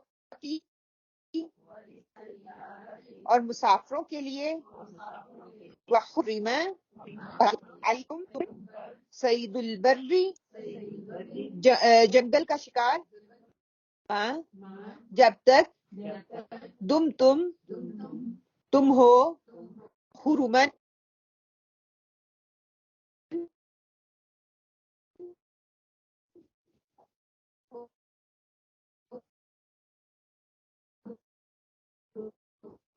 حالت احرام میں، اس کی طرح تم جمع کیے جاؤ گے۔ محاورہ ترجمہ، تمہارے لیے دریا کا شکار پکڑنا اور اس کا کھانا حلال کیا گیا ہے تمہارے فائدے کے واسطے، اور مسافروں کے واسطے، اور خشکی کا شکار پکڑنا تمہارے لیے حرام کیا گیا ہے جب تک کہ تم حالت احرام میں رہو، اور اللہ تعالیٰ سے ڈرو جس کے پاس جمع کیے جاؤ گے۔ آپ یہ کہہ رہے ہیں کہ اچھا کون سا جانور جو حلال ہے کر سکتے ہو، کون سا نہیں کر سکتے، اب اس کی کنڈیشن بتا دی کہ احل لکم صید البر والطعام کے ہمارے لیے حلال ہے، تم وہ کر سکتے ہو حرام کی حالت میں کہ ہر قسم کا جانور جو کہ پانی کے اندر رہنے والا ہے، جو کہ اس کی ضرورت ہے، جس جانور کی پانی ضرورت ہے، جس کے اندر وہ رہتا ہے، اس کا رہنا ہے، وہ آپ کو کر سکتے ہو۔ ابو حنیفہ کہتے ہیں کہ جانور حلال نہیں، بلکہ صرف تمام جانور حلال نہیں ہے، بلکہ صرف شخص آپ صلی اللہ علیہ وسلم سے سمندر کے متعلق جو ہے اس نے دریافت فرمایا، تو آپ صلی اللہ علیہ وسلم نے فرمایا اس کا مردار حلال ہے، اس کا پانی پاک ہے۔ اور دوسری روایت میں آتا ہے کہ ہمارے لیے 2 قسم کے مردار حلال قرار دیا گیا، السمو کا والجرادو، کہ یعنی کہ مچھلی اور ٹڈی جو ہے وہ جو ہے اس کا ہم شکار کر سکتے ہیں، وہ حلال ہے۔ سمندر کے پانی اسے باہر پھینک بھی دے، وہ مر بھی جائے، تب بھی وہ حلال ہے۔ اسی طرح ٹڈی بغیر ذبح کیے حلال ہے۔ اسی طرح آپ صلی اللہ علیہ وسلم نے فرمایا احل لنا دمانی، ہمارے لیے 2 خون حلال ہیں، الکبد والطحال، جگر اور تلی، یہ دونوں اعضاء جو ہیں منجمد خون ہوتا ہے، تو اس لیے یہ دونوں حلال ہیں۔ ٹڈی پاکستان میں نہیں ہوتی، ٹڈی چھوٹی چھوٹی ہوتی ہے، تو کبھی نہیں وہ کھائی، ہم کھاتے نہیں ہیں لیکن وہ ہم کھا سکتے ہیں۔ دیکھو ہیڈ جاگ، نہیں، پران اور چیز ہے، یہ کپڑوں کو جب کھاتی ہے ہوتی ہے چھوٹی چھوٹی پھدکتی پھرتی ہوتی تھی، پاکستان میں دیکھی ہوں گی آپ لوگوں نے۔ نہیں، چھوٹی چھوٹی ٹڈی ہوتی ہے، چھوٹی سی، اس کے اندر بھی ہڈی نہیں ہوتی، صرف ماس ہی ہوتا ہے۔ ہم کھاتے نہیں ہیں، وہ علیحدہ چیز ہے، لیکن وہ حلال ہے، ہم کھا سکتے ہیں۔ جیسے ہم نے سنا نہیں ہے جو ہم نہیں لوگ نہیں کھاتے، لیکن اس کا آپ صلی اللہ علیہ وسلم کو پیش کیا گیا تو آپ صلی اللہ علیہ وسلم نے کہا کہ نہیں، جس علاقے میں یہ ہے وہ لوگ کھائیں، اس کو حرام نہیں کہا.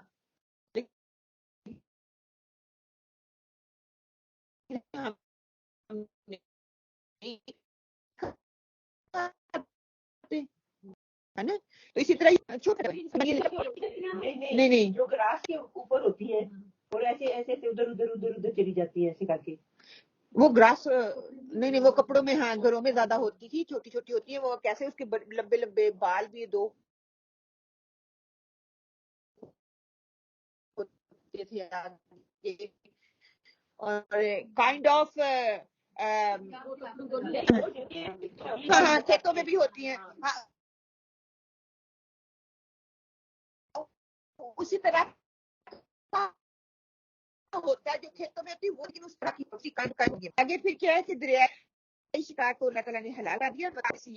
سیارہ تھی، اس میں فائدے ہیں تمہارے لیے اور قافلے اور مسافروں کے لیے، کہ جو مسافر ہیں، سفر پہ جانے والے لوگ ہیں، ان کے لیے یہ جو ہے مچھلی اور یہ اللہ تعالیٰ نے جو سمندری کہا ہے حلال ہے. کیوں؟ اس کے پیچھے کے ایک ریزن ہے. جب انسان خوش لے سکتا ہے جو مندر میں ہوتا ہے، کیونکہ اس وقت بحری جہاز جایا کرتے تھے، سمندری جہاز جاتے تھے، لوگ آہستہ آہستہ اس پہ سفر کرتے تھے، تو سمندر میں جو ہے اس کا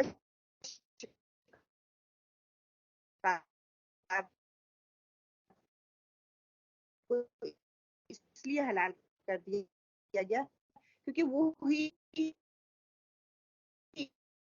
ذریعہ تھا اس وقت ان کی زندگی کا.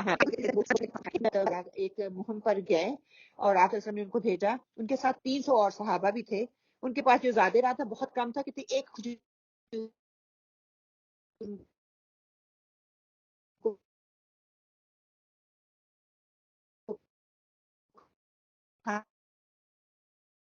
کھانے کے لیے دی جاتی تھی، وہ بھی ختم ہوگی. اب ایک جگہ پہ انہوں نے پڑاؤ ڈالا، وہاں پہ جب بیٹھے ہیں تو وہاں پہ اللہ تعالیٰ نے اتنی بڑی مچھلی کا انتظام کر دیا کہ 18 دن تک اس مچھلی سے 300 لوگ اس کو کھاتے رہے ہیں. کہ کہتی اونٹ اس کے نیچے سے گزر سکتا تھا. اتنی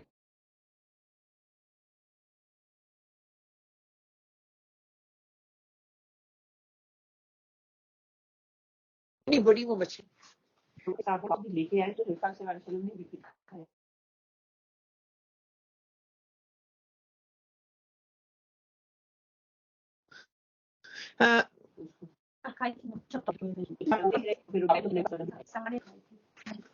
حرم علیکم ہمارے لیے خشکی کا حرام ہے جب تک تم احرام کی حالت میں ہو. عام حالات میں وہ حلال ہے، لیکن مناسک کے حج جب تک پورا نہ ہو جائے وہ تمہارے لیے حرام ہے. اتقوا اللہ، اس سے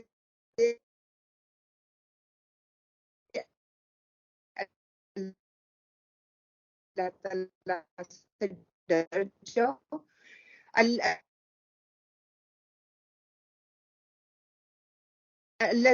ہم جس کی سب لوگ اکٹھے کیا رہو گے کہ جب قیامت کا دن آئے گا سب لوگ جو ہے رب العزت کی ہاں کی عدالت میں ہوں گے. تو حج ہوگا. اللہ تعالیٰ خوف دلانے کا مقصد صرف یہی ہے کہ انسان جو ہے وہ بچ جائے، وہ اپنے آپ عذاب سے جب وہ ڈرے گا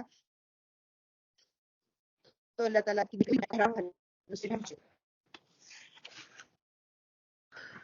نمبر 96 سے لفظی وضاحت کیا ہے کہ حلل سے ہے کہ گرہ کھولنا، کپڑی گھلانا، کسی چیز جگہ اترنا اور کام کرنا کے لیے بھی استعمال ہوتا ہے. کپڑوں کا جوڑا جو ہے اس کے لیے استعمال کیا جاتا ہے. متاعن میم تعین متاع سے ہے کہ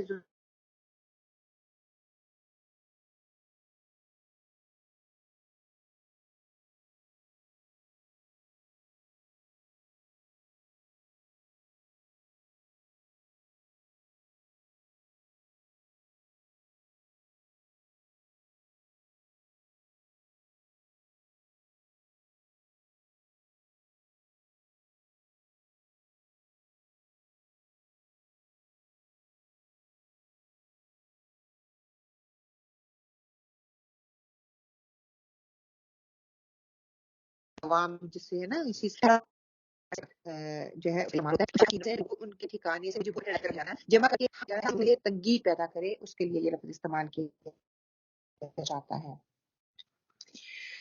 ہمارے لیے تفسیری نکات کیا نکلے کہ احرام کی حالت میں بتائی گئی ہے، سب جو لوگ جو ہے وہ جمع کیے جائیں گے۔ صحیح بخاری میں آتا ہے کہ آپ صلی اللہ علیہ وسلم نے فرمایا رجب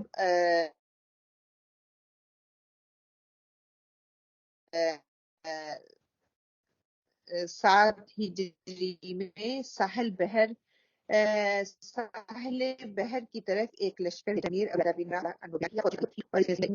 اور ابھی راستے میں سے تھے کہ ہمیں اس کو ہمارا جو کھانا پینا تھا وہ ختم ہو گیا، جو زادیرہ ہم ساتھ لے کے گئے تھے وہ ختم ہو گیا۔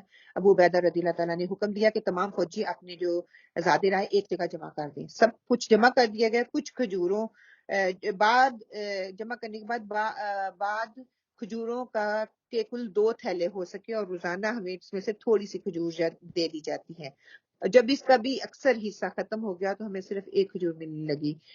جابر رضی اللہ تعالیٰ فرماتے ہیں کہ کہا کہ بھلا 1 کھجور سے کیا ہوتا ہوگا؟ انہوں نے بتلایا کہ اس کی قدر ہمیں اس وقت معلوم ہوئی جب وہ ختم ہو گئی تھی۔ انہوں نے بیان کیا کہ آخر ہم سمندر تک پہنچے، اتفاق سے سمندر میں ایک ایسی مچھلی ہمیں مل گئی جو کہ سمندر کے باہر ہی پڑی ہوئی تھی۔ یہ پتہ ہے وہاں پہ کوٹ کی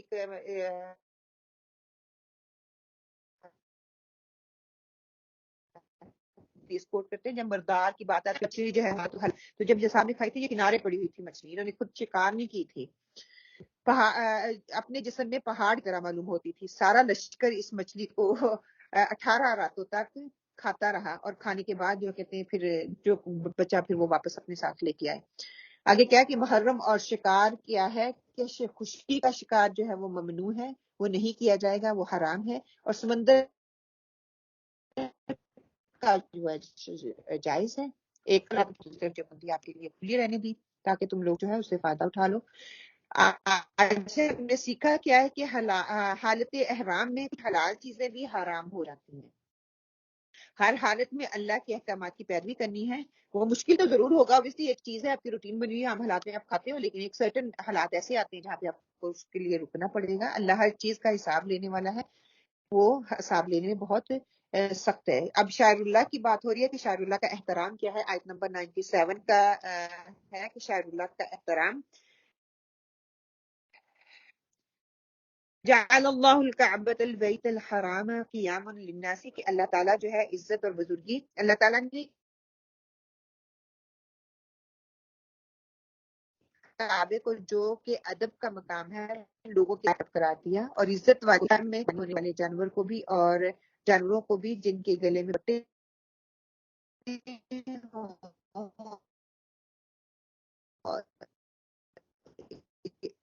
آسمانوں اور زمین کے اندر کی چیزوں کا علم رکھتا ہے کہ یہاں پہ اب بتائی جا رہی ہے اللہ تعالیٰ کی جو حرمت کے مہینے ہیں ان کی بات ہوگی، اور خانہ کعبہ کی ہوگی کہ اللہ تعالیٰ نے عزت اور بزرگی والے خانہ کعبہ کو جو ہے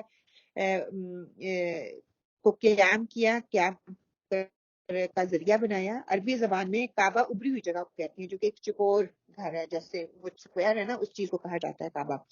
پھر یہ کہ حرمت کے مہینے والحجیات، اور کعبے کی طرف جانے والے جانور کی نظر نیاز جو ہے، والقلائدہ، اور پٹے ڈالے گئے جانور جو قربانی کی نشانی کے طور پر ہوتے ہیں۔ کعبہ کے ساتھ اللہ تعالیٰ نے ان 3 چیزوں کو بھی لوگوں کے قیام کا ذریعہ بنا دیا۔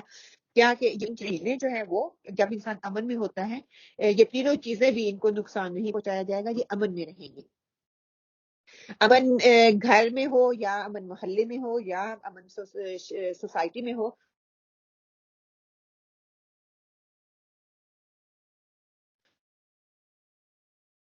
تو وہاں پہ جب ترقی کی راہیں اور نہ انسان امن میں رہ سکتا ہے، سکون میں رہ سکتا ہے، اور نہ ہی انسان کو ترقی کرنے کے مواقع فراہم ہوتے ہیں۔ تو یہاں پہ کیا کہہ دیا گیا کہ حضرت ابراہیم علیہ السلام کے زمانے سے لے کر ہم دیکھ لیں اب تک، اس وقت جو تھا مصر تھا، شام تھا، روم، ایران، ہندوستان، وہ سارے علاقے جو تھے اس وقت وہ ترقی جاتے قبائلی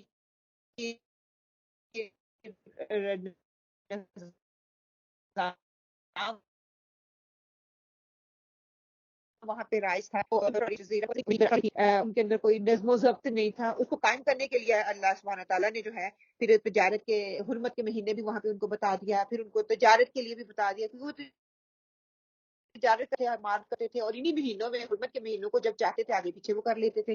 اللہ سبحانہ تعالیٰ نے حضرت ابراہیم علیہ السلام کے ذریعے کعبہ اللہ کو جو ہے وہ آباد کیا، آباد کرنے کے ساتھ ساتھ وہاں کی جو سوسائٹی تھی، وہاں کا جو لوگ ارد گرد کے رہنے والے تھے، ان کے لیے بھی وہ سہولت اور امن کا ذریعہ اس کو بنا دیا۔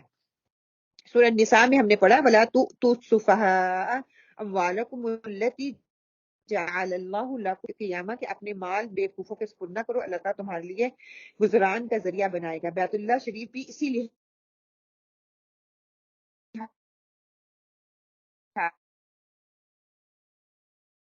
سے ذریعہ انہی اسی دوران میں لوگ دوسری کنٹری سے آتے تو اپنی چیزیں تجارت کے لیے یہاں لے کے آتے تھے، تو وہاں پہ آ کے فروخت کرتے تھے، جو کہ ان کے پورے سال کا جو ہے ذریعہ معاش بن جاتا تھا۔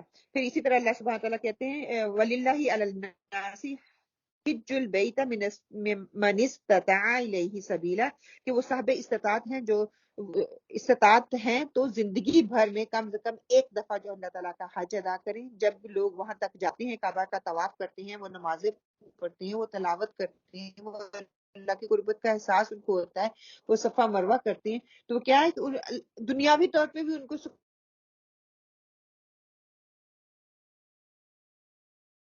سکون ملتا ہے، اور نہ صرف دنیا پہ لیا جاتا ہے، دونوں ہی حج کرنے کے لیے جاتے ہیں، جسمانی روحانی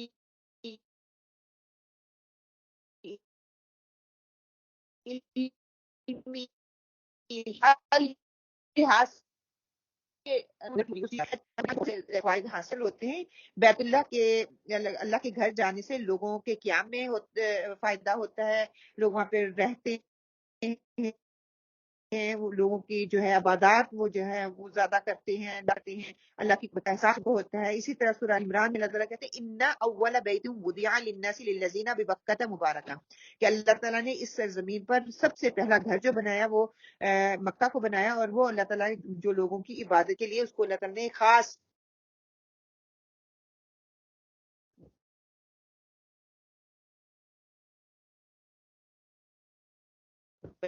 بنا دیا کہ اللہ کی عبادت کرنے کے لیے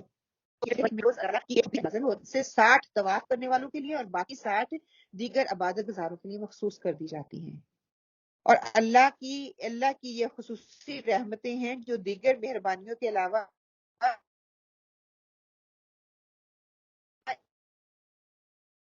انہیں کثرت فضائل کی وجہ سے دنیا کی ایک بھر سے لوگ جو ہے کھچ کر وہاں پہ جاتے ہیں کہ یہی برکتیں اور رحمتیں کرتے ہیں۔ تو یہ اللہ تعالیٰ نے اس گھر میں اتنی خوبصورتی رکھ دی، اس میں اتنی جو ہے اللہ تعالیٰ نے کشش رکھ دی ہے۔ اور بیت اللہ کے علاوہ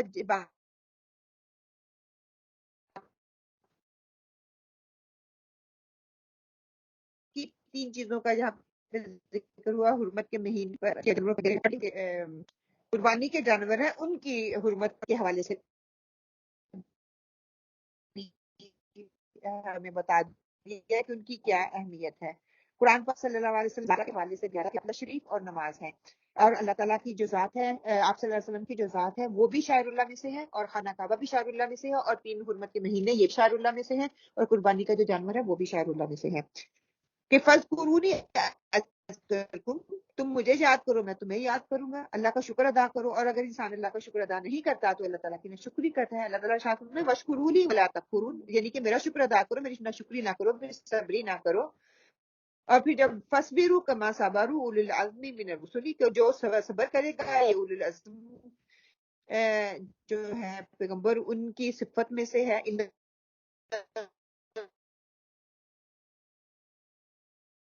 اللہ صابرین بے شک اللہ تعالیٰ جو ہے صبر کرنے والوں کا ساتھ دیا ہے۔ اللہ تعالیٰ نے کسی چیز کے لیے تمہارے مقام کو بلند کرنے کے جو ہے اور اللہ کرنے والے باقی نہیں رہیں گے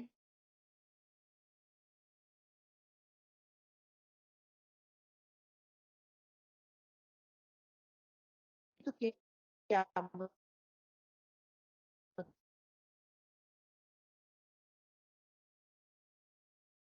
برپا ہو جائے گی.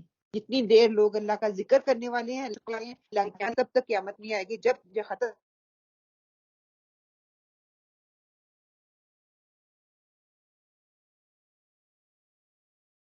ہو جائے گا تو پھر قیامت آ جائے گی.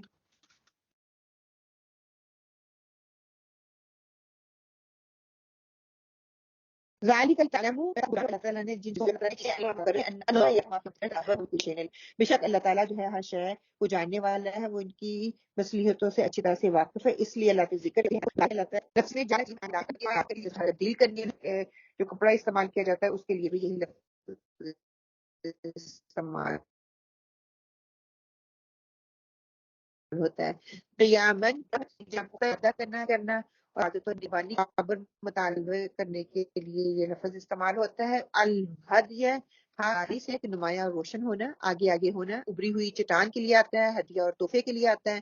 ہر جگہ کا اگلا حصہ اس کے لیے الہدی لفظ استعمال کیا جاتا ہے. اور رہنمائی کے لیے آتے ہیں. قلائدہ قاف لام دال سے ہے کہ رسی کو وٹ دینے کے لیے جو ہم استعمال کے لیے لفظ استعمال کیا جاتا ہے استعمال کیا جاتا ہے.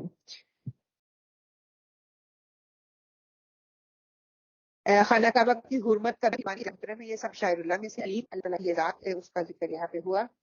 پھر کیا ہے کہ مومن اور متقین کی خصوصیات بتا دی گئی کہ عبادت اور معاملات ہوتے ہیں، ایمان پر ثابت قدم رہتے ہیں. شراب جوا جیسی خباستوں سے وہ دور رہتے ہیں. شرک سے بچنے والے ہوتے ہیں. اللہ اور اللہ کے رسول کی اطاعت کرنے والی ہوتی ہے. 7 سے پوری انسانیت کے لیے قیام اور بقا اور امن و امان کا ذریعہ اللہ تعالیٰ نے اس کو بنا دیا. کا مرکز ہے. یہ معاشی تمدنی روابط کا بھی ذریعہ ہے. شرعی احکامات پر عمل بھی انسانی بھلائی ہے کہ اگر ہم شرعی احکامات پر عمل کرتے ہیں تو اس میں ہمارا ہی بھلا ہے، انسانوں ہی کا بھلا ہے. اللہ کے عذاب سے ڈرنا اور مغفرت رحمت کی امید رکھنا. اچھا 98 آیت جانے سے پہلے آپ لوگ بتائیں آپ لوگوں نے ابھی تک کیا سیکھا ہے؟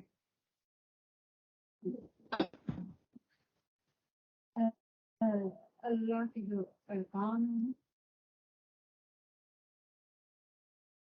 جیسے عام بھی ہم زندگی میں جیسے ہوتے ہیں نا کرنے عام زندگی میں نماز پڑھنا، دماغ کی پابندی بہرحال عام دوسرے کاموں میں بھی پڑھی اور اس کی جو شریعت آتی ہے نہیں پورا عمل کرنا اپنے آپ کو برائی سے زیادہ کوئی نہ جو آپ کہہ رہے تھے عزت تو ہمارا مسئلہ ہے.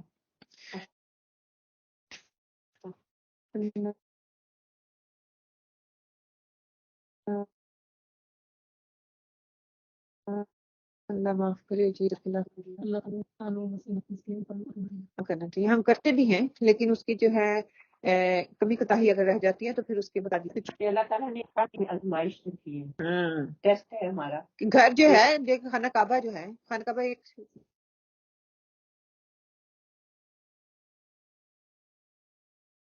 بلاک ہے، اس کی اینٹیں عام اینٹوں کی طرح ہی ہیں، ٹھیک ہے، لیکن اس کا احترام جو ہے وہ فرض کر دیا ہے کہ وہ خاص پابندی لگا دی گئی، اس میں کون کرتا ہے عمل. تو آزمائش مقصود جو ہے اللہ تعالیٰ کی شاعر اللہ جو ہے ان کا یہاں پہ بیان کرنا، جو کہ بظاہر دیکھنے میں عام ایک سرسری چیز لگتی ہے لیکن اللہ تعالیٰ نے اس کو آزمائش کے طور پہ ہمارے سامنے جو ہے وہ رکھا ہے. دوسرا بدلہ یہ جو انصاف یا بدلہ سے کچھ چیز ایسے کر لیتے ہیں بات ہو جاتی ہے تو بدلہ تو پھر ہمیں تھوڑا بات صبر کی بھی آ جاتی ہے کہ صبر کریں کہ بہتر تو اللہ ہی انتقام لے سکتے ہیں. بندہ بندے سے لیتا تو ہے پر سم ٹائم نا وہ انتقام عجیب انسان انتقام لینے کے قابل ہے ہی نہیں، انتقام لے ہی نہیں سکتا ہے نا. ہاں بہتر یہی ہے کہ بہتر ہے کہ معاف کر دیا جائے. ہم پتہ معاف تب کرتے ہیں جب ہماری حد بس ہو جاتی ہے، ہماری پہنچ میں نہیں ہوتا تو ہم اس کا جو ہے وہ اس کو کہتے ہیں ہم نے معاف کر دیا. آیت 98 میں ہے کہ اللہ کے عذاب سے ڈرنا اور مغفرت اور رحمت کی امید رکھنا. اب یہ ساری چیزیں انسان کرے گا، کوتاہی کرے گا، حدود کو توڑے گا، پامال کرے گا، اب امید دلائی جا رہی ہے. اعلموا ان اللہ شدید العقاب وان اللہ غفور رحیم، کہ یقین جانو کہ اللہ تعالیٰ سزا بھی دینے میں بھی سخت ہے، اور اللہ تعالیٰ بڑی مغفرت اور بڑی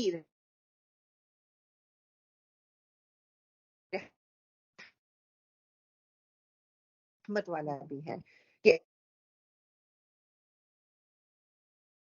اب کیا ہے کہ جو اللہ تعالیٰ معاف کرنے والا ہے، اللہ تعالیٰ جو ہے وہ بڑی گریس کو جو اللہ تعالیٰ ان کو پکڑ بھی لے گا. کہ اللہ کی ہر پابندی میں ہمارے لیے جو ہے فائدے ہیں، ہمارے لیے ہر چیز پہ ہے.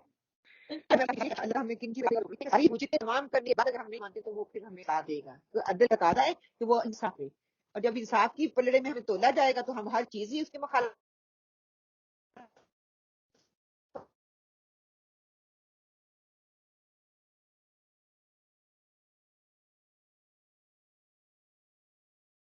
میں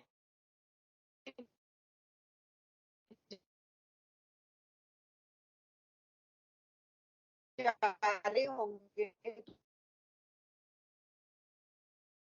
پھر وہ غفور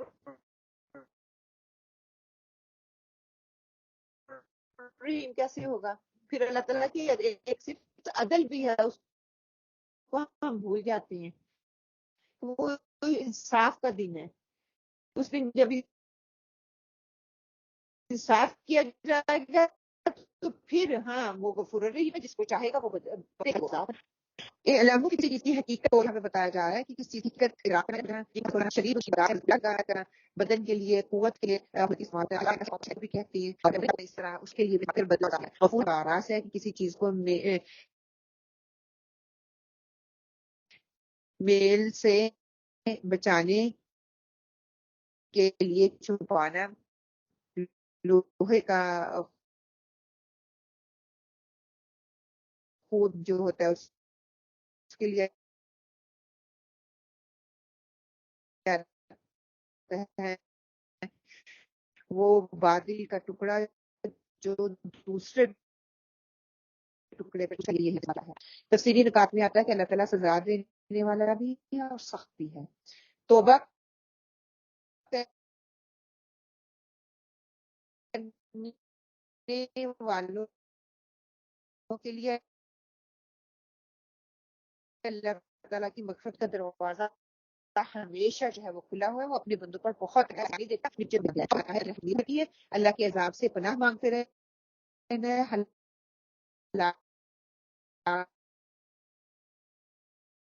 حرام کا احترام کریں گے، بھول اور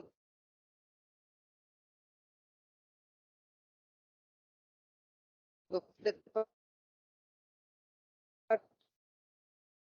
توبہ کرتے رہیں گے تو اللہ تعالیٰ کبھی بھی ہمارے اوپر جو ہے وہ غضبناک نہیں ہوگا.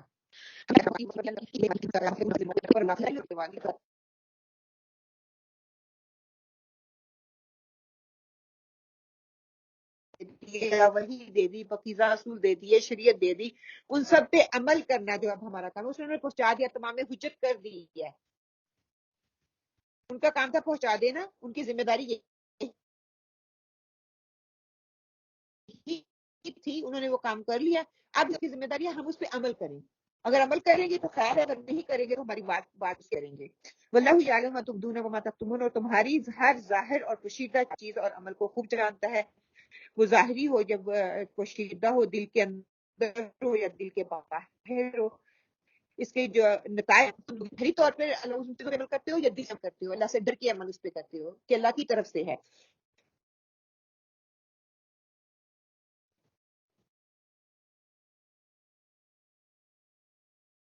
کہ ہماری پوری ذمہ داری کہ قیامت کے دن اللہ تعالیٰ منہ کے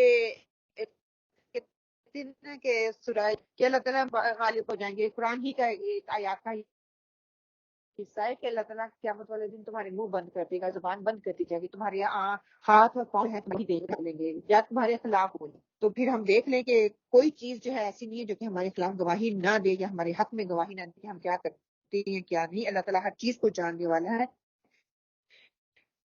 وہ چیز چھپی ہو یا ڈھکی ہو.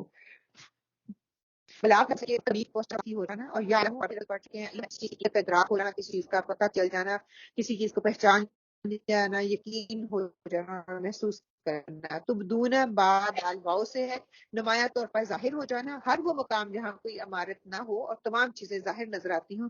صحرا وغیرہ کے لیے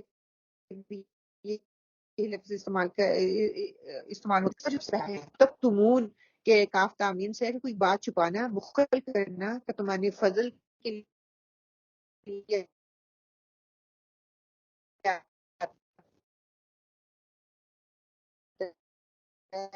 کفران نعمت کے لیے یہ لفظ استعمال ہوتا ہے, اور اپنی حالت کو چھپانے کے لیے یہ لفظ ہے. ہم نے سیکھا کیا ہے کہ رسول صلی اللہ علیہ وسلم نے خوب ذمہ داری کی طریقے میں وہ کلام بتا دیا ہے.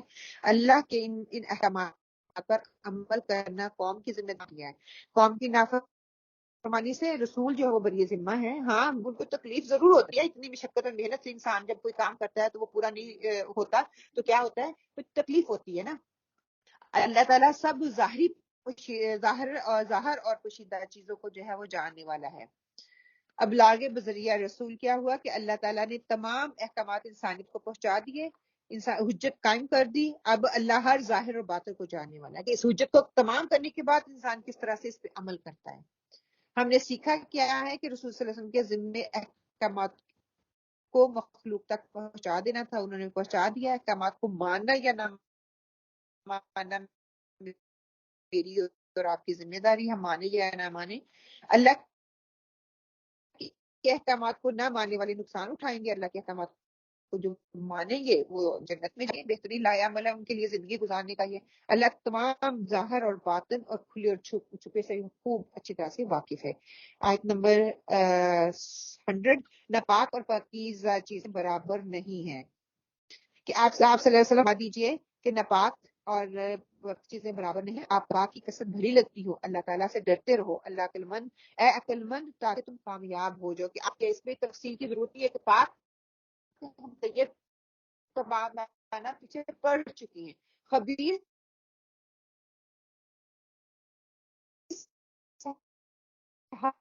ہر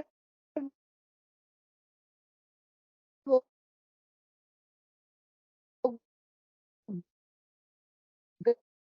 گندی ناپاک اور ردی بیکار چیز کو خبیث کہا جاتا ہے. کہ انسان جو ہے جانور اور انسان کا فرق کیا جا رہا ہے جو ہے اس کے لیے چیزوں کے حوالے سے اگر ہم یہاں پہ بات کریں کہ اعمال میں اللہ کا ذکر اور غیبت برابر نہیں, اور ایمان والے برابر نہیں ہو سکتے. ابو جہل اور ابو بکر اگر انسانوں میں بات کریں تو وہ برابر نہیں ہو سکتے. قائدون بیٹھا جو بیٹھنے والے ہیں, جاہدون جہاد کرنے والے, وہ برابر نہیں, یہ بڑی ہیں. کبھی بھی یہ ہو نہیں سکتے کہ بیٹھے رہتے ہیں. تو دونوں میں فرق ہے. پھر اچھا اخلاق اور برا اخلاق جو ہے یہ دونوں برابر نہیں. اچھا کردار اور برا کردار دونوں برابر نہیں. ہم انسانی طور پہ بھی دیکھیں نا تو وہ چیز ہمیں واضح نظر آتی ہے, وہ ہم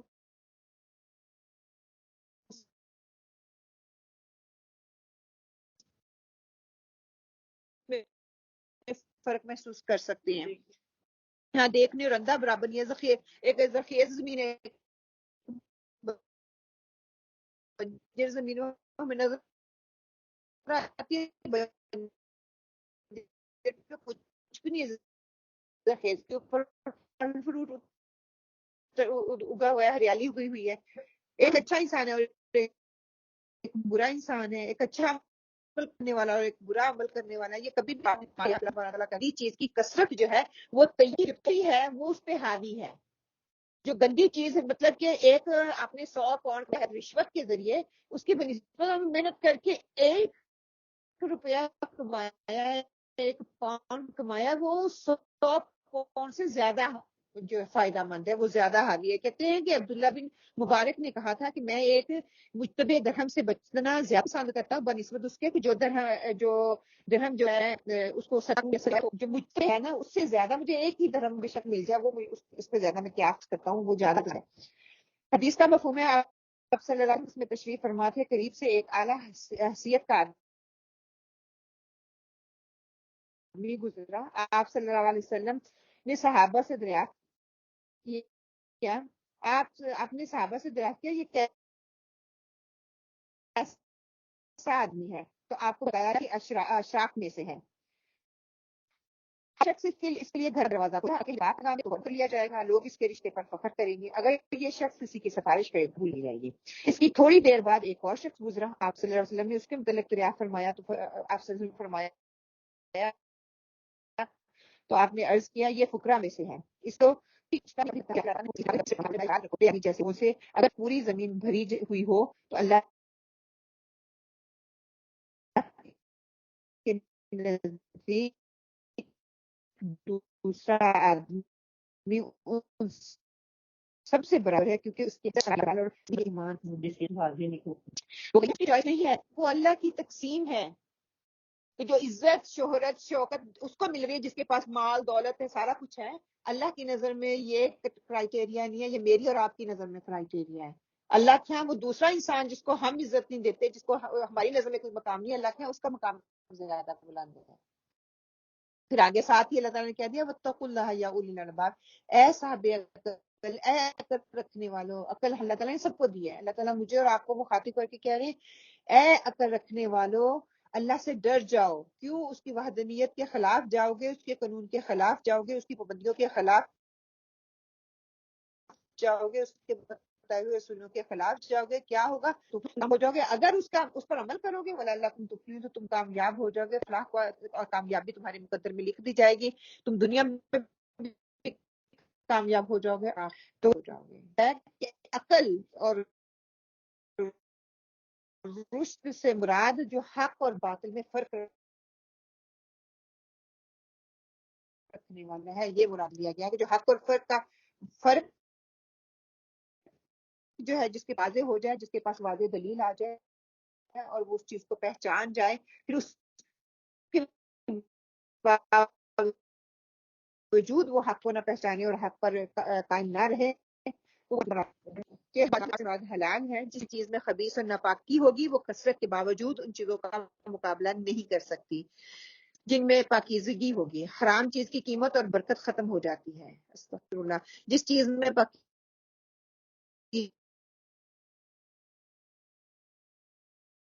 ہوگی اس سے اس کی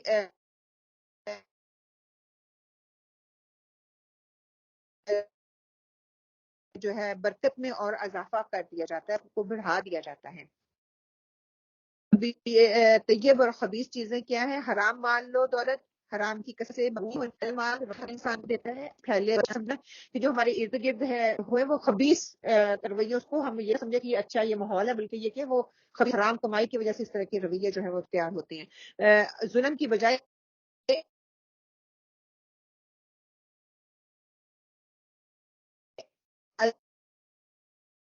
عدل پر قائم ہونا ہے, کسی پہ ظلم نہیں کرنا بلکہ عدل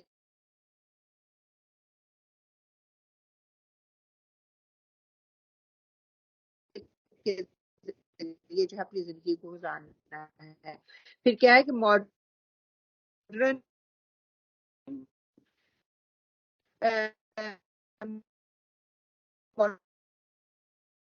ماڈرنزم کے نام پر ناپاک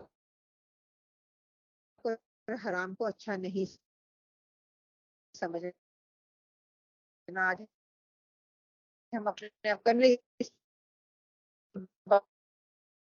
بات کافی کر سکتے تھے لیکن اب وقت قلت ہے. ناپاک کی کثرت سے متاثر نہیں ہونا, جتنی مرضی بھی کثرت ہو اس سے متاثر نہیں ہو کیونکہ وہ نقصان دینے والی دنیا میں بھی اور آخرت میں بھی نہ باقی کثرت سے پاک کی قلت بہتر ہے. اللہ سے ڈرنے والے آخرت میں کامیاب ہوں گے. عقل مند ہی اللہ سے ڈرتے ہیں. جو بیوقوف ہیں وہ اللہ سے نہیں ڈرتے. عقل مند جو ہے وہ اللہ تعالیٰ سے عقل رکھتے ہیں، شعور رکھتے ہیں، اور جس کی بنیاد پہ وہ اللہ تعالیٰ سے ڈرتے ہیں. ربنا تقبل منا انك انت السميع العليم وتب علينا انك انت التواب الرحيم. وقولوا قولي هذا واستغفر الله لي ولكم. آمين اللهم آمين.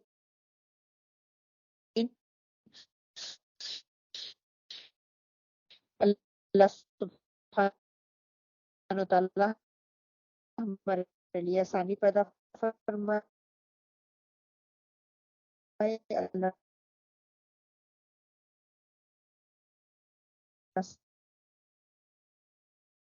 سبحانہ وتعالیٰ ہم نے آج جو بھی سیکھا ہے، جو بھی پڑھا ہے، کو